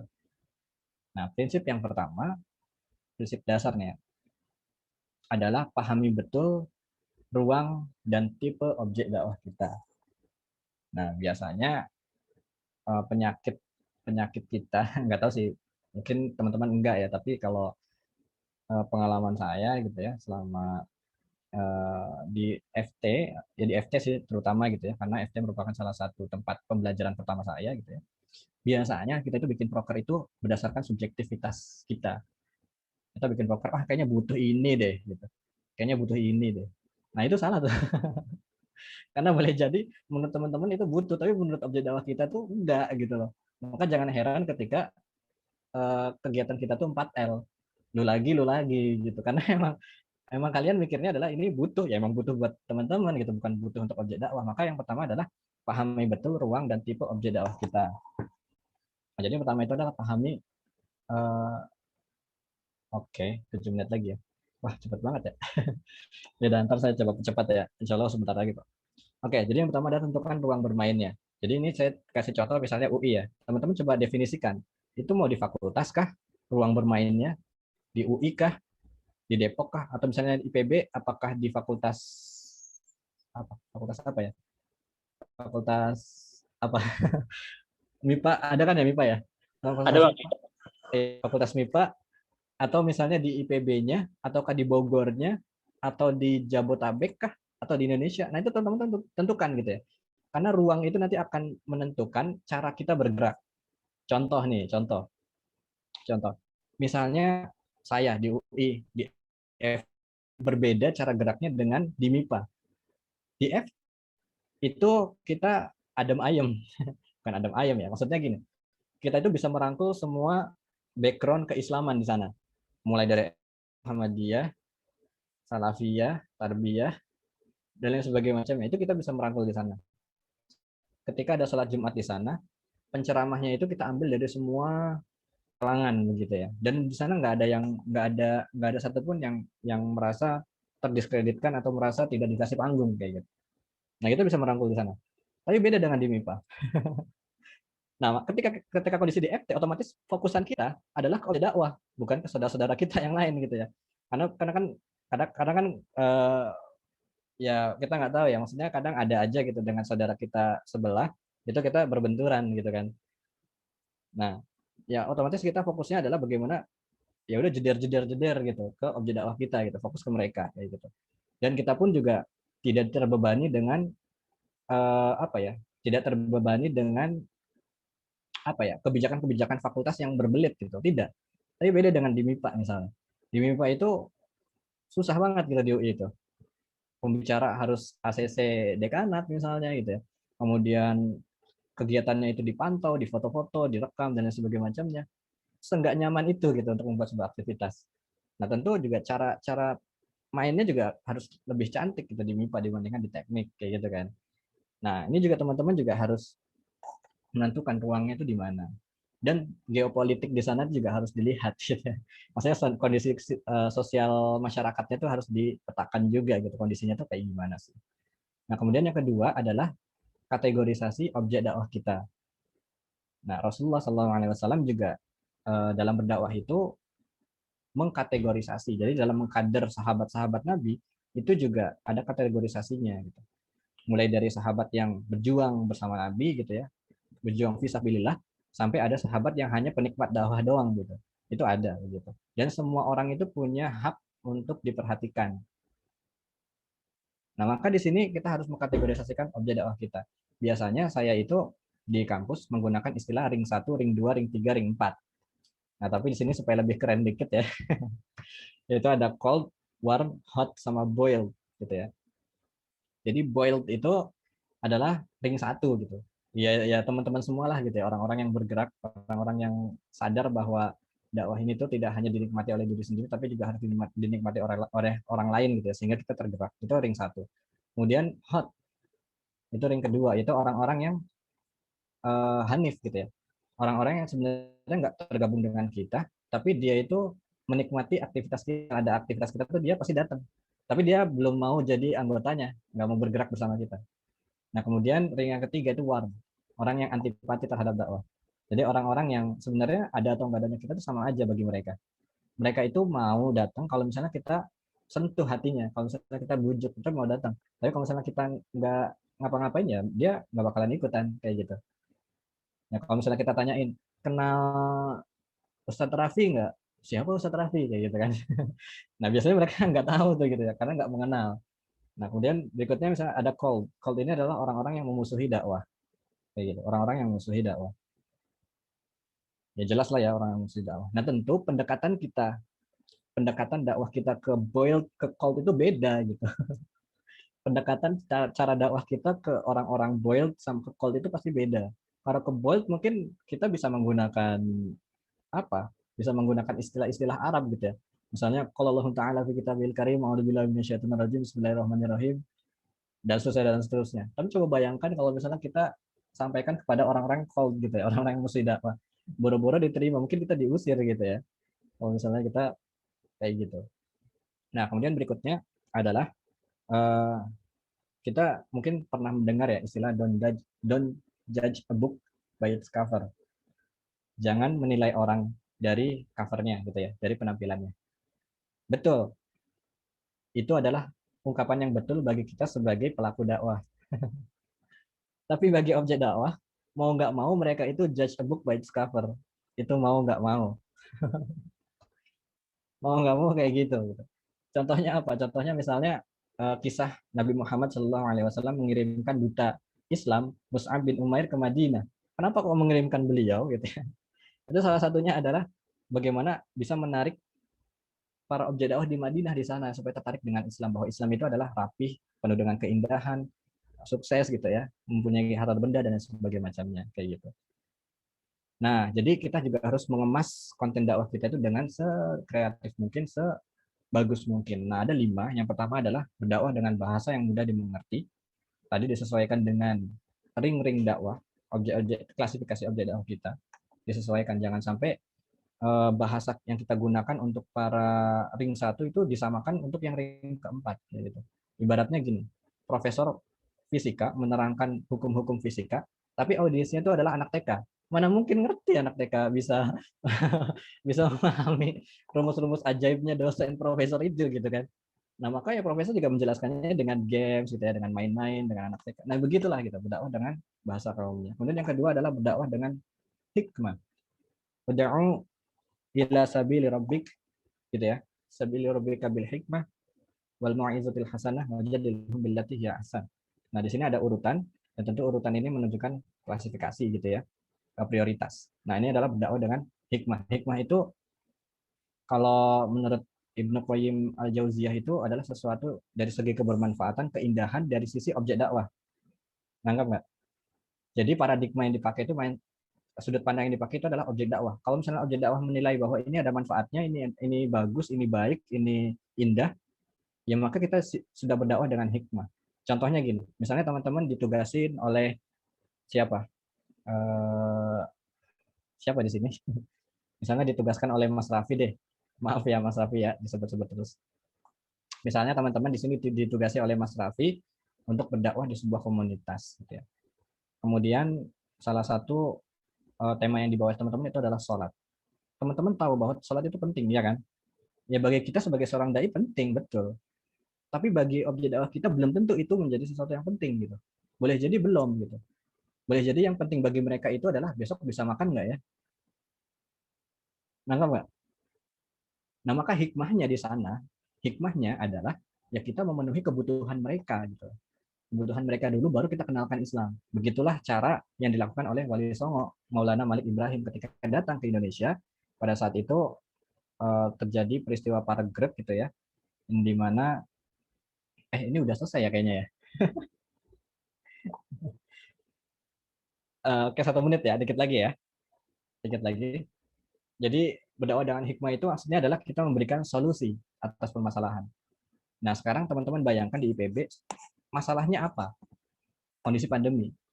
Contoh inovasi yang kita lakukan di UI salah satunya adalah memberikan misalnya beasiswa kuota internet. Karena kita tahu bahwa sebagian besar dari mahasiswa gitu ya, ada yang di kampung yang kemudian nggak punya kuota, kekurangan kuota, dan lain sebagainya macamnya. Ya kemudian kita kita poles sedemikian rupa seseorang yang mau dapat beasiswa kuota ini harus mentoring gitu ya, wajib mentoring. Itu kan salah satu metode dakwah ya. Kita menyelesaikan solusi bahwa mereka butuh kuota internet, kita menyediakan itu, yang kemudian kita menjebak mereka supaya mereka itu mengenal Allah gitu kira-kira. Kemudian yang ketiga, mempermudah bukan mempersulit gitu ya. Jadi kalau misalnya mereka sudah jadi bagian dari kita, jangan diporsir tuh, jangan jangan di apa ya, kerja gitu ya. Karena mereka juga berhak untuk diperhatikan gitu ya, haknya. Jadi kalaupun kita mau ngasih beban, maka bebannya ngasihnya itu bertahap kayak gitu. Dan sebisa mungkin permudah, jangan mempersulit mereka. Kemudian yang keempat, kasih kabar gembira, bukan ancaman. Ya. Karena banyak di antara kita, misalnya muslimah gitu ya, nggak berhijab, wah neraka lu gitu. Wah ini gimana bisa mengenal Islam? Tiba-tiba langsung neraka gitu ya. Nah maka kita kenalkan dulu gitu ya. Kita kenalkan dulu, ngajak ngobrol dulu, kenapa kok nggak berhijab, ada nggak sih kemauan untuk berhijab gitu ya. Jangan langsung ngejudge langsung, oh neraka lu, enggak, jangan kayak gitu gitu. Yang ada malah kita nyari musuh bukan nyari teman. Kemudian yang kelima, berkawan bukan menggurui. Jadi mungkin banyak di antara kita ketika bertemu dengan orang menggurui, kamu harus kayak gini ya. Kita tuh nggak boleh kayak gini. Ini tuh menurut hadis ini tuh namanya doif misalnya, hadis ini tuh palsu gitu dan sebagainya macam. Nah tapi posisikan ketika kita berbicara dengan objek dakwah itu kalau bisa setara atau lebih rendah gitu, setara atau lebih rendah. Contoh misalnya teman-teman ingin berdakwah tentang sholat misalnya kepada orang-orang yang masih belum bisa sholat gitu ya, masih belum bisa rajin sholat, maka cara teman-teman itu jangan sampai gini, ayo sholat yuk, kalau nggak sholat dosa loh gitu ya. Nah itu susah gitu kalau misalnya kayak gitu. Tapi coba posisikan teman-teman itu sama atau lebih rendah. Contohnya misalnya kayak gini. Iya sih, gue juga dulu sama kok kayak lu gitu. Gue juga dulu tuh susah banget sholat kayak gitu. Tapi setelah gue mencoba untuk memperbaiki diri, coba sholat, ternyata banyak banget kemudahan yang gue rasain kayak gitu. Nah itu kan ibaratnya kita memposisikan diri sejajar atau bahkan lebih rendah gitu ya. Bahkan bilang gue juga dulu gak pernah sholat, nah kayak gitu ya. Itu kan lebih rendah gitu ya. Yang kemudian gue berubah, akhirnya gue mengenal sholat, akhirnya gue menjalankan sholat, dan akhirnya itu bisa memberikan impact positif ke diri gue kayak gitu. Nah ini adalah prinsip pengemasan dari konten. Konten dakwah kita tuh harusnya kayak gini. Gitu. Dan ini tertuang dalam fikih dakwah karya Mustafa Mansur gitu ya. Kalau misalnya teman-teman coba buka bukunya. Nah kemudian berikutnya adalah planning your project. Salah satu evaluasi dari para objek dakwah itu adalah evaluasi dari para aktivis dakwah itu kadang kita seadanya mengerjakan segala sesuatu itu dengan effort seadanya, bukan dengan effort maksimal. Padahal syiar itu 3 loh karakteristiknya. Yang pertama itu adalah ihtifal, iltizam, dan itmam. Nah, salah satu karakteristiknya itu adalah itmam, bahwa dakwah syiar itu adalah dengan effort terbaik kayak gitu, dengan effort terbaik, bukan ala kadarnya. Maka penting bagi kita untuk planning. Kira-kira tujuannya apa, outputnya apa, kapan dilaksanainnya, siapa PJ-nya, timelinenya kayak gimana, itu harus harus well prepare itu gitu ya. Kalau maksiat saja dilakukan secara well prepare, kenapa kita yang mendakwahkan sesuatu yang baik tidak well prepare gitu. Nah, ini akhirnya menjadi otokritik buat kita ya. Nah, kemudian berikutnya adalah walk the talk. Konkret gitu ya. Kalau nggak tahu ya, kalau saya melihat di teknik atau di UI ya, itu masalahnya 2 sebenarnya. Yang pertama itu tidak peka, kurang peka. Yang kedua adalah tidak konkret gitu ya. Banyak sih ide A B C D berlimpah, tapi giliran oke, siapa nih yang mau ngerjain? Kagak ada gitu yang mau ngerjain. Percuma ide banyak-banyak tapi nggak dikerjain kayak gitu. Nah, jadi ada satu ungkapan yang menarik juga bahwa ide itu banyak dan berlimpah, tapi yang mahal itu sebenarnya eksekusinya. Nah, ketika kita sudah bisa mengeksekusinya, jangan sampai lupa ada sistem TSM gitu yang mungkin kita sering dengar ya. Terstruktur, sistematif, dan juga masif. Pastikan bahwa syiar itu ya masif gitu. Syiar itu kan rame kan artinya. Rame. Ya iltifam ya, ihtifal namanya.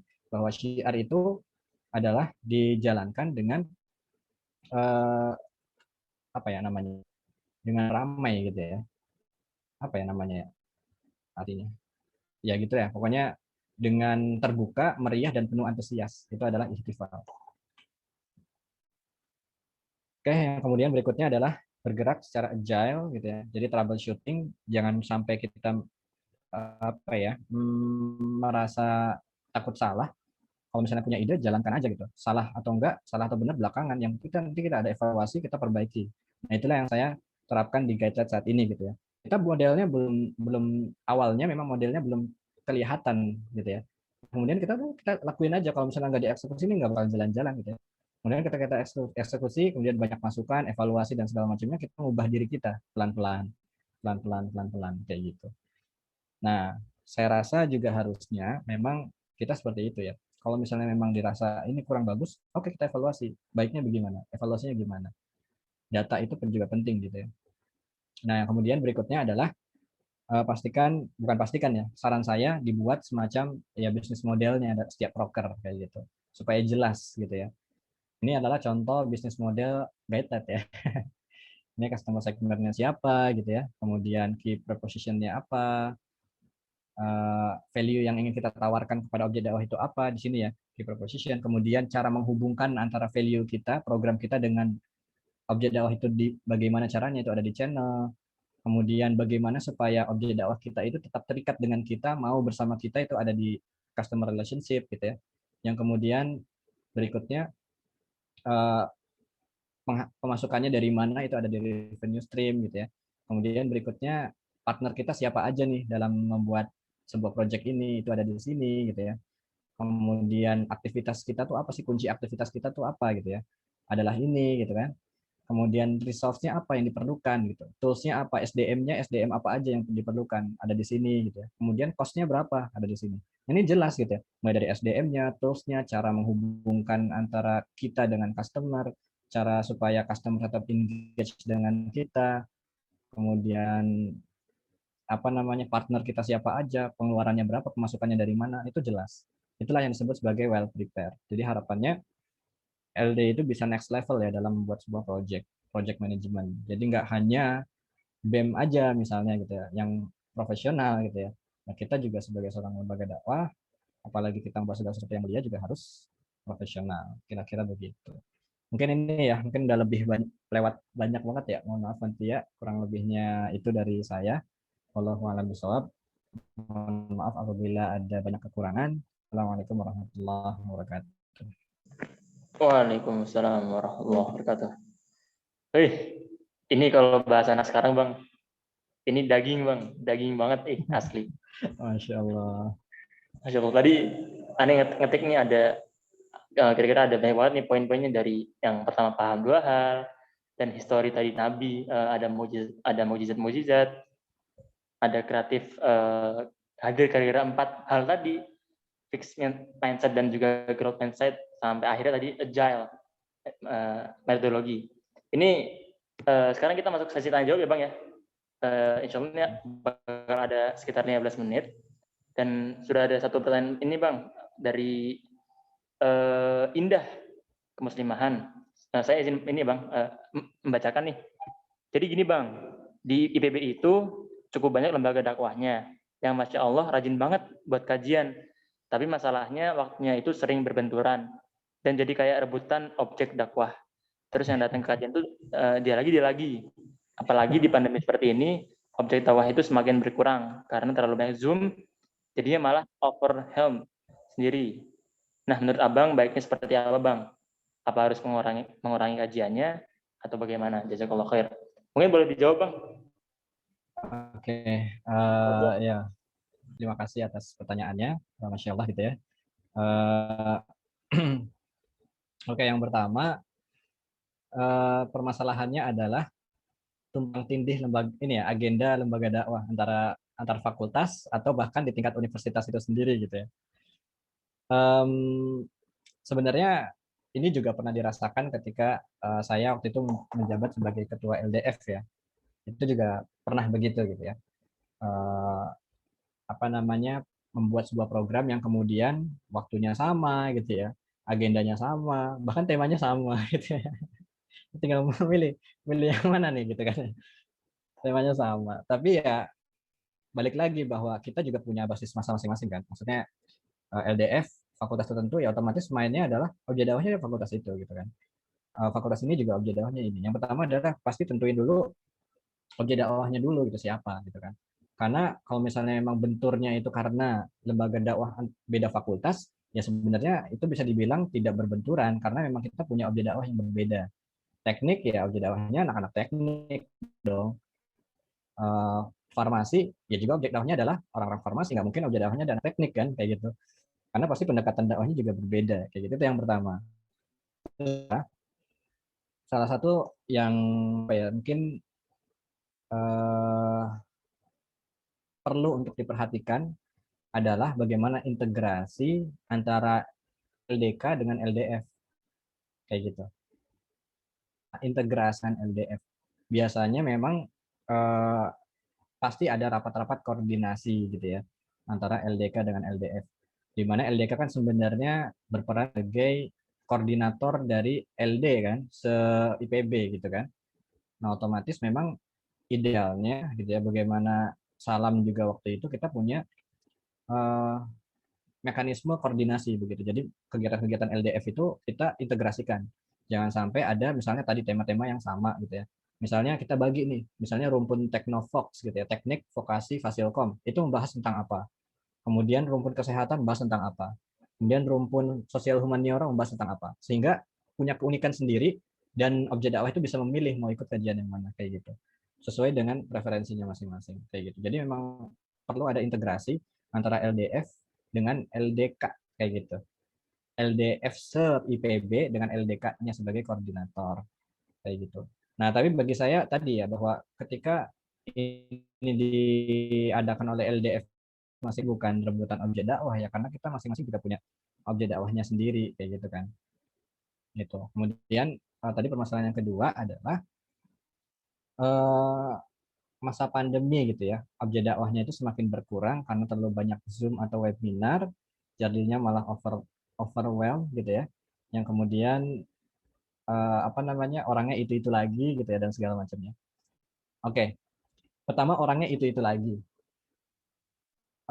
Kalau misalnya kita berbicara tentang kajian, menurut saya wajar kalau misalnya orangnya itu lagi.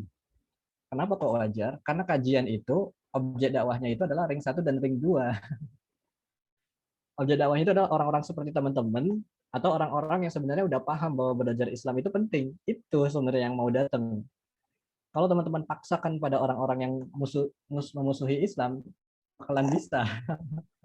Kecuali teman-teman punya pendekatan soft ke mereka gitu. Contoh misalnya waktu itu saya di teknik itu main sama mereka di kantin, ngobrol sama mereka dan sebagainya macamnya. Karena kita kenal, otomatis buat mereka mudah gitu untuk datang. Tapi kalau misalnya saya nggak kenal, tiba-tiba datang, ikut kajian yuk, ya siapa lu gitu kan? Orang gua lagi enak-enak di kantin, lagi nongkrong, kok tiba-tiba lu ngerjain kajian gitu ya, so suci banget lu, paling digituin gitu ya, sama objek dakwah ring keempat misalnya kayak gitu. Nah maka tadi penting bahwa proker itu harus disesuaikan dengan objek dakwahnya kayak gitu. Karena objek dakwah di ring 1 itu punya pendekatan yang berbeda dengan objek dakwah di ring yang keempat. Maka wajar ketika kajian, yang namanya juga kajian gitu ya, maka yang datang ya lu lagi gitu ya. Karena memang objeknya itu, kalau misalnya kita analisis gitu ya, coba analisis, kajian itu ya memang tujuannya adalah untuk ring 1 dan ring 2, kecuali memang bentuknya misalnya diskusi yang lagi hangat, misalnya isu-isu gitu ya. Ya boleh jadi nanti ring yang memusuhi dakwah juga bisa datang gitu kan, sebagai pihak yang kontra, kayak gitu kan. Nah itu bisa dibuat kayak gitu. Nah, yang kemudian apakah harus mengurangi kajiannya gitu ya karena banyak Zoom dan overwhelm dan lain sebagainya macamnya. Nah, ya ini juga perlu untuk dianalisis lagi sih ya. Saya nggak bisa ngasih pendapat yang secara spesifik harus seperti apa. Teman-teman juga harus menganalisa sih sebenarnya dan mendapatkan data sih ya. Kayak misalnya kelas gitu ya atau misalnya acara-acara webinar dan lain sebagainya macamnya. Ya jangan sampai tumpang tindih gitu ya. Kalaupun misalnya kita mau bikin sebuah acara webinar, maka pastikan webinar itu gede sekalian gitu. Webinar itu powerful sekalian kayak gitu. Jangan setengah-setengah ngadain ngundang pembicara nasional itu cukup mudah ya kayak gitu. Jadi nggak usah setengah-setengah gitu. Ya insya Allah ketika memang pembicaranya pas, temanya pas, kekinian misalnya gitu ya kondisi isu saat ini, ya insya Allah itu juga pasti akan menarik minat mereka juga. Sebenarnya sih intinya sih mahasiswa itu kalau menurut saya nggak tahu ya, kalau saya sih mikirnya bahwa basic needs mereka terpenuhi, mereka pasti ada needs-nya itu misalnya adalah dari segi keuangan, segi psikologis, dari sisi apa ya, pokoknya basic needs mereka lah untuk kuliah. Itu kalau bisa mengarah ke sana, makanya dakwah itu dengan hikmah, memberikan solusi. Kalau misalnya agenda kita nggak memberikan solusi apapun ya biasanya akan sulit mereka untuk datang gitu. Tapi kalau misalnya kita memberikan solusi, misalnya, oke, kalau misalnya kalian datang ke kajian IPB, Al-Huriyah IPB, masa depan kalian itu cerah gitu ya. Kalian punya banyak link alumni yang bisa mengarahkan teman-teman bekerja misalnya. Nah itu pasti banyak yang datang gitu ya. Kayak gitu.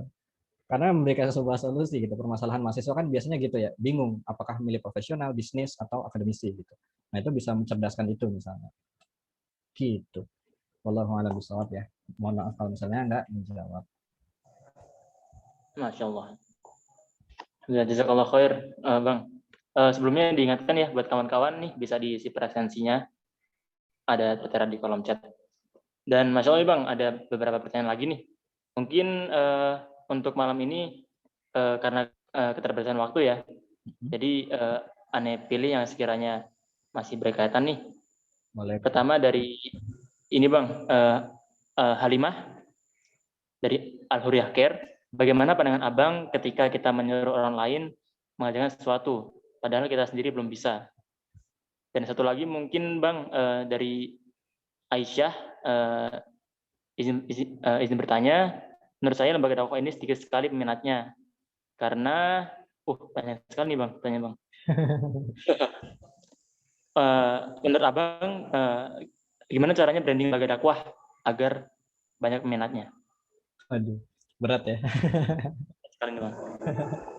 Tahan dulu Bang, mungkin bisa jawab dulu. Ya, oke, baik, terima kasih pertanyaannya, Masya Allah, luar biasa teman-teman semuanya. Oke, pertanyaan pertama, apa pandangan saya ketika kita menyuruh orang lain mengerjakan sesuatu padahal kita sendiri belum bisa gitu ya. Memang kita sebagai seorang dai itu ada beberapa ayat itu merupakan suatu teguran atau ancaman bagi kita sebagai seorang dai gitu ya. Salah satunya itu ada di dalam Quran surah As-Saff ya, di mana intinya adalah bahwa Allah itu membenci apa-apa yang kita ucapkan tapi apa yang kita lakukan kayak gitu ya. Nah, itu sebenarnya ayat yang menjadi ancaman kita bagi seorang begitu. Tapi kita juga perlu memikirkan ya, kita juga harus sadar betul ya bahwa dakwah itu merupakan salah satu apa ya, kita nih sebagai umat Nabi Muhammad itu punya keistimewaan dibandingkan dengan umat-umat sebelum Nabi Muhammad gitu ya. Bahwa kalau umat-umat sebelum Nabi Muhammad gitu ya, misalnya umat Nabi Nuh, Nabi Musa, Nabi Isa, itu yang berdakwah, yang diberikan kewajiban untuk berdakwah itu hanya Nabi dan Rasulnya saja. Nggak ada ceritanya tuh siapa saudara tirinya Nabi Nuh misalnya ikut berdakwah Nabi Nuh kemudian tercantum dalam Al-Quran, itu nggak ada gitu, nggak ada ceritanya begitu. Itu pasti Nabi Nuhnya saja gitu, Nabi Musa, Nabi Harun gitu ya, kemudian Nabi Isa. Tapi berbeda dengan Nabi Muhammad SAW, di mana umatnya itu diberikan beban dakwah. Makanya di dalam Quran surat Al-Imran, kuntum khaira ummat ukhrijat linnasi wa tanhauna 'anil munkar wa tu'minuna billah. Gitu ya. Kemudian di dalam Quran surah Fussilat juga, wa man ahsana qawlan mimman da'a ila Allah wa 'amila shalihan wa qala innani minal muslimin gitu ya. Bahwa banyak sekali ayat-ayat Al-Qur'an menyatakan bahwa kita sebagai seorang muslim itu juga memiliki kewajiban untuk berdakwah, beramar ma'ruf, nahi mungkar, saling nasihat menasihati dalam kebenaran dan juga dalam kesabaran. Begitu. Kemudian kita juga harus sadar betul juga, harus paham bahwa nahnu du'at qabla kulli syai'in gitu ya, bahwa kita adalah seorang dai sebelum menjadi apapun begitu. Artinya sebelum kita menjadi seorang engineer, sebelum kita menjadi seorang scientist gitu ya, sebelum menjadi seorang dokter gitu ya, kita itu adalah seorang dai gitu ya. Dan kita juga paham bahwa sampaikanlah walaupun hanya satu ayat gitu ya. Jadi di satu sisi memang kita diberikan kewajiban untuk berdakwah, di satu sisi kita juga diancam bahwa Allah itu tidak menyukai yang kita ucapkan tapi tidak kita lakukan gitu ya. Maka pandangan saya itu berjalan beriringan gitu. Yang pertama, kita tetap mengajak mereka kepada hal yang baik, tapi kita juga berusaha gitu ya, berusaha untuk melaksanakan itu gitu. Jadi kita tidak termasuk orang-orang yang apa ya, orang-orang yang munafik gitu ya, karena kita juga sedang berusaha gitu kan. Sementara di satu sisi kita juga ketika kita sudah mengetahui ilmunya, maka kita juga memiliki kewajiban untuk menyampaikan kepada orang lain. Jadi menurut saya nggak jadi masalah gitu. Saya belum memiliki kapasitas gitu misalnya, kemudian kita sampaikan kepada orang lain. Salah satu tips dari Ustadz Saiful Bashir gitu ya, misalnya kita menyampaikan tentang ayat-ayat Al-Quran, supaya kita tidak dicap mempertanggungjawabkan gitu ya, maksudnya kita berfatwa gitu ya, karena kita nggak tahu, kita menyampaikan bersandar kepada pendapat para ulama. Gitu. Menurut ulama itu kayak gini gitu. Ya yang berfatwa kan ulama gitu, bukan saya gitu kan ya.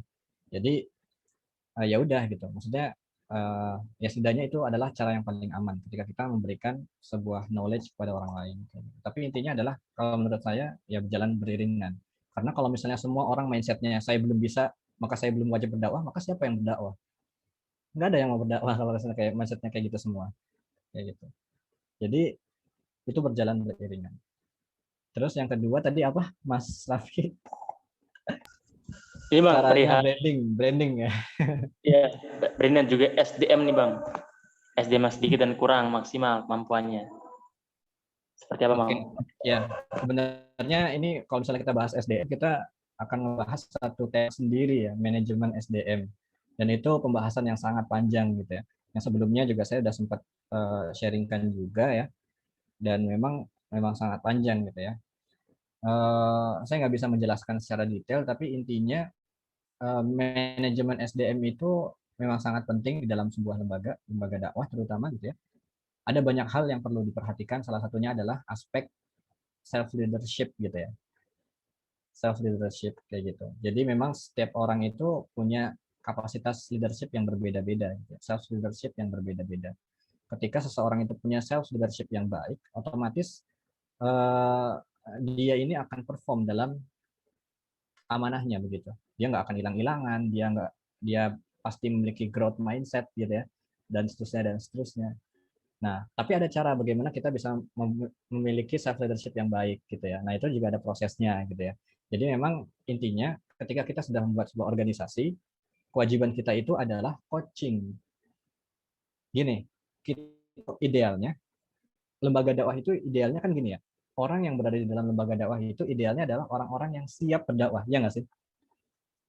Idealnya gitu kan. Ya namanya juga lembaga dakwah.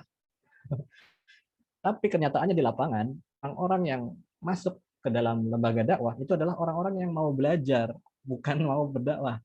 Iya nggak? Kayak misalnya coba masuk, ya saya yang mau bersama lingkungan orang-orang yang baik, saya mau belajar agama. Nah, Iya itu bener loh. belajar gitu. Oh, ya kaget. Ya, gitu kan.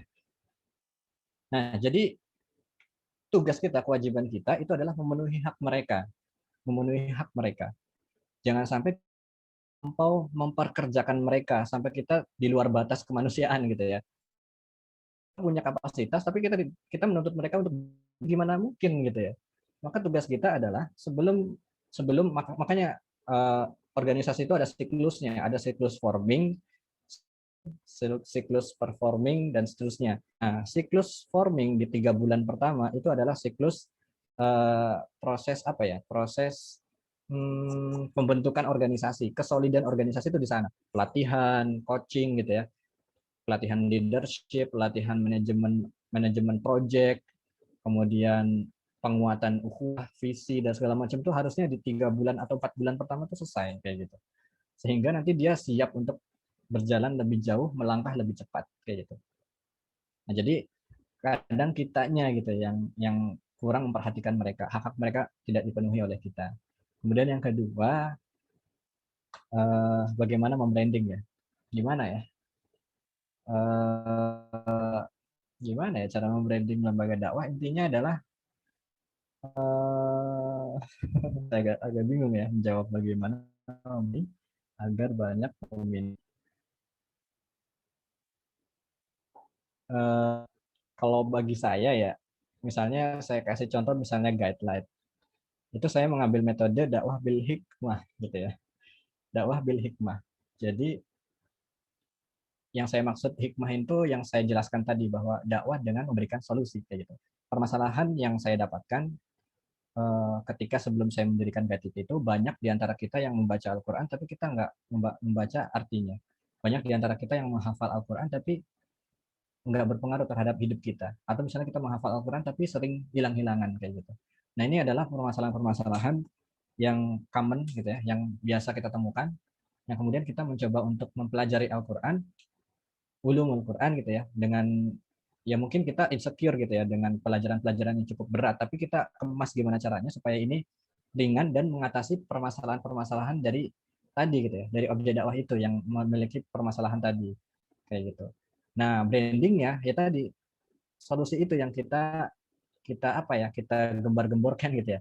kalian punya permasalahan ini, kita punya solusinya loh kayak gini, kita tawarkan ini. Nanti ketika kamu datang ke sini nanti hasilnya seperti ini loh kayak gitu. Coba teman-teman mungkin bisa cek di guideline gitu ya, slide yang paling bawah gitu ya, ketika pertama kali kita itu ada apa ya, pencerdasan ataupun informasi gitu ya, nge-bridging ataupun nge-branding komunitas ini kayak gitu. Kayak gitu sih mungkin, karena ya seseorang itu ketika ingin melakukan segala sesuatu, mengikuti suatu organisasi ataupun ikut suatu kegiatan, itu pasti ada motifnya. Nah, motifnya itu pasti setidaknya itu adalah untuk memenuhi basic needs-nya. Misalnya teman-teman datang ke sini, motivasinya apa sih? Ya teman-teman supaya dapat ilmu kan, supaya teman-teman bisa diaplikasikan di organisasinya begitu. Itu adalah motifnya. Nah, teman-teman coba cari tahu motifnya apa gitu ya. Apa sih permasalahan yang ada sekarang gitu ya di teman-teman IPB. Nah, teman-teman coba pelintir gitu ya, coba poles brandingnya supaya itu bisa menjawab segala permasalahan dari objek dakwah itu. Mungkin itu sih kalau dari saya ya. Gitu. Khair, Masya Allah. Asli ini, Mak. Besok nih kuliah tapi dapat materi dulu, daging banget nih hari ini. Masya Allah, barakallah. Masya Allah. Khair, alhamdulillah nih berarti udah tanya jawabnya. Mungkin dicukupkan nih untuk sesi tanya jawabnya.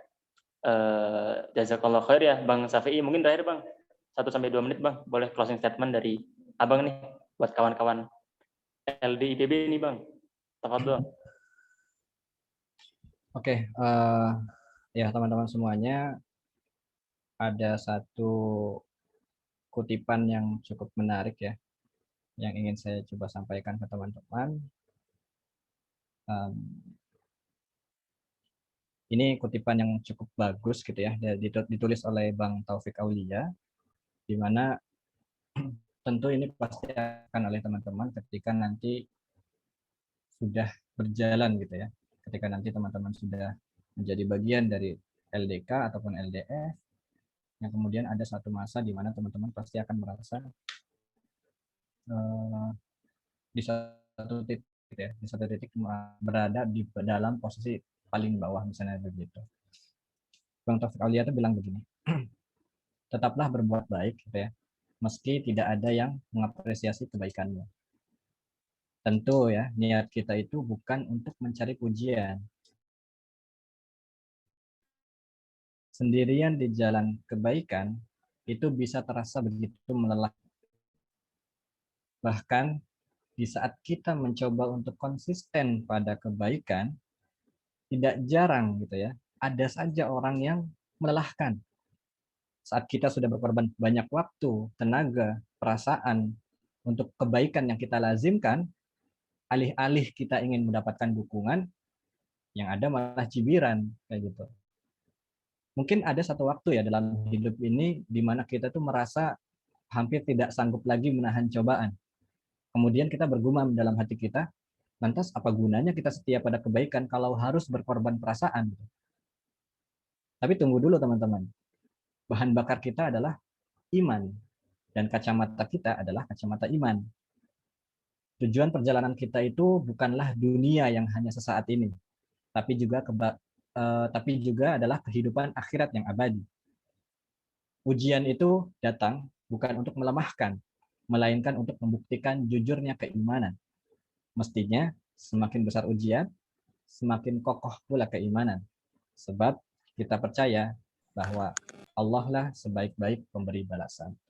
Mungkin itu yang bisa saya sampaikan. Semoga bermanfaat untuk teman-teman semuanya. Mohon maaf apabila ada kata-kata yang menyinggung hati teman-teman semuanya atau ada kata-kata yang salah. Yang benar hanya dari Allah, yang murni dari diri saya pribadi. Wallahu a'lam bishawab. Wallahul muwaffiq ila aqwamit thoriq wabillahi fi sabilil haqq. Fastabiqul khairat. Wassalamualaikum warahmatullahi wabarakatuh. Waalaikumsalam. Waalaikumsalam warahmatullahi wabarakatuh.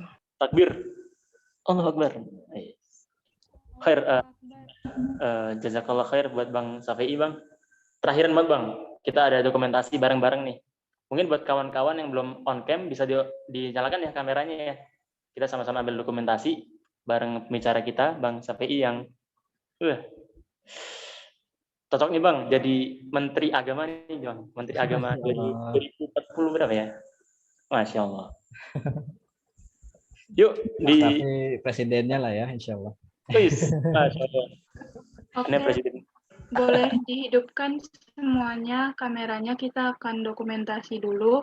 Ada 3 slide di sini. Boleh ditahan dulu ya semuanya. Baru 1 slide nih yang on cam.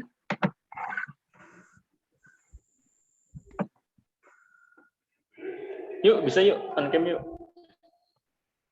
Ya, yang belum. Oke, dihitung dulu ya.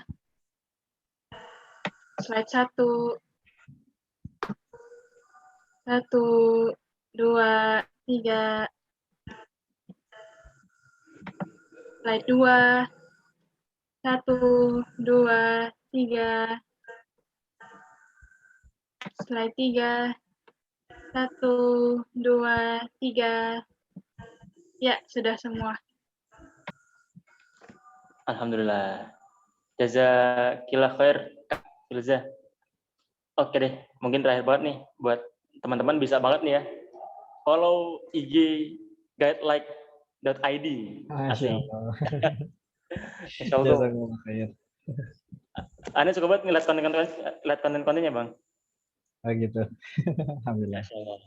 Mungkin buat Bang Syafii Bang, jika ingin meninggalkan forum duluan Bang, tafadhol Bang, jika ada kaitan lain. Tapi kalau mau ikut sampai akhir juga, mangga. Oke, mungkin Ane pamit duluan ya teman-teman semuanya. Terima kasih udah diundang untuk sharing-sharing ke teman-teman. Senang banget rasanya bisa ketemu sama teman-teman semuanya. Ambil yang baik-baik dari Ane, jangan ambil yang buruknya ya. Insya Allah. Semoga berkah selalu untuk seluruh kegiatan teman-teman dan semoga Allah selalu memberikan kemudahan, kelancaran dan juga aktivitasnya. Insya Allah. Amin ya rabbal alamin. Mungkin saya pamit ya. Oke Bang. Assalamualaikum. Waalaikumsalam warahmatullahi wabarakatuh. Alhamdulillah. Oke, gimana dagingnya, materinya? Asli sih ini ISC Al-Huriyah pecah banget nih, bikin agenda seperti ini. Wih, oke, alhamdulillah. Oke, kita langsung next slide aja nih. Kira-kira bakal ada apa setelah ini? Ini yang tadi aneh ini ya, ingatan di awal. Insya Allah ada bentuk sebagai salah satu bentuk apa ya? Biar kita sama-sama bisa menyebarkan kepada kawan-kawan yang lain gitu. Ada membuat Insight Today sesuai sesi yang tadi, sesinya teman-teman syiar kreatif dan juga kemuslimahan. Nah itu ketentuannya pertama pakai tagar Insight Today tadi dalam bentuk hikmah ataupun pelajaran yang paling bermanfaat. Nah silakan teman-teman bikin nih tiap orangnya dibuat kreatif mungkin dan diupload di Instagram dalam bentuk story ataupun feed. Nah ISC Al-Huriyah dan juga hashtag tagar Insight Today Day dan juga di strip CF. Deadline-nya besok 1 hari setelah agenda berarti besok dan bisa banget nih diikuti sama teman-teman semua yang hadir pada malam hari ini. Mungkin next lagi Kak, ada satu lagi yang seru banget. Nah, it's your time, asik. Syiar Creative Challenge. Jadi ada challenge nih buat kawan-kawan semua nih, buat syiar dan juga kemuslimahan. Jadi bentuk kontennya bebas, berupa video, baik gambar ataupun tulisan. Podcast, video kreatif, mau podcast bareng Ane juga boleh nih. Jadi macam podcastnya siapa ya? Yang berdua-dua. 5, 4, 3, 2, 1 ya gitu-gitulah. Temanya bebas dan kreatif. Konten dakwah diupload di Instagram dengan caption menceritakan maksud dari tema tersebut. Tag ISC Al-Huriyah jangan lupa dan tagar Dai CF dan juga Syiar Creative Challenge. Nah ini deadline-nya ada nih 2 hari nih hingga Selasa tanggal 2 Maret. Bisa banget nih digarap buat teman-teman semua. Kayak gitu ya.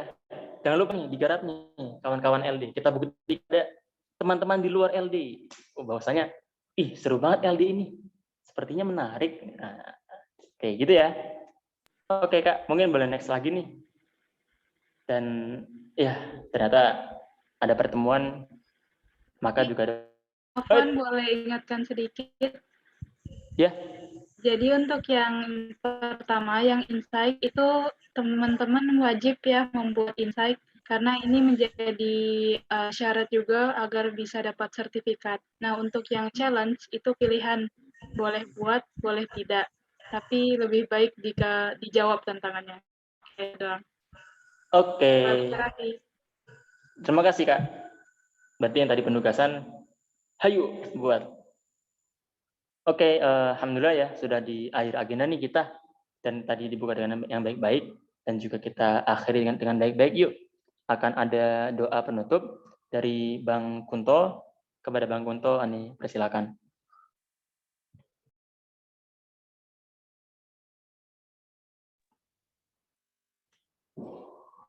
Cek Bang Kunto, apakah di posisi?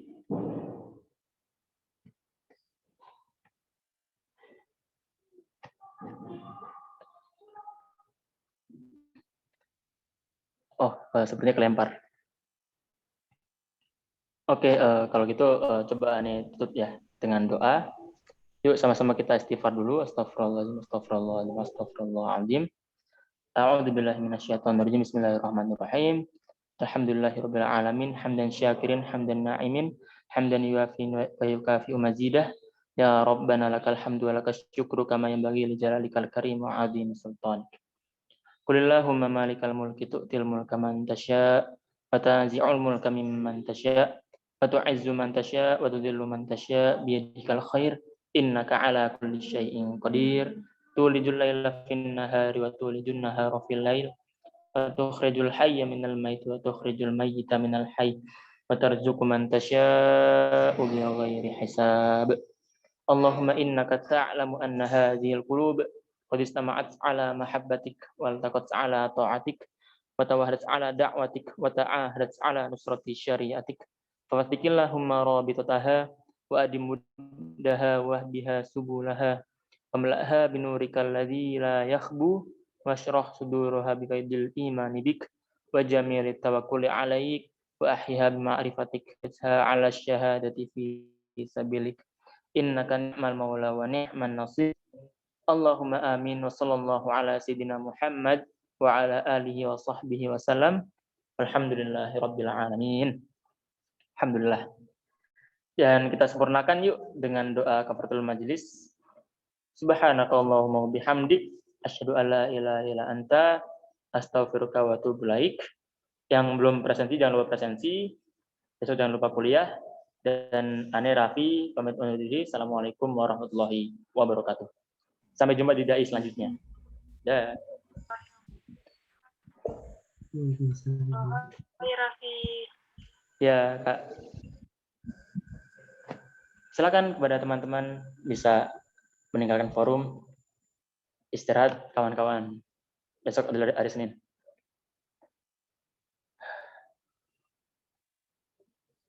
Jazakumullah khair ya, teman-teman.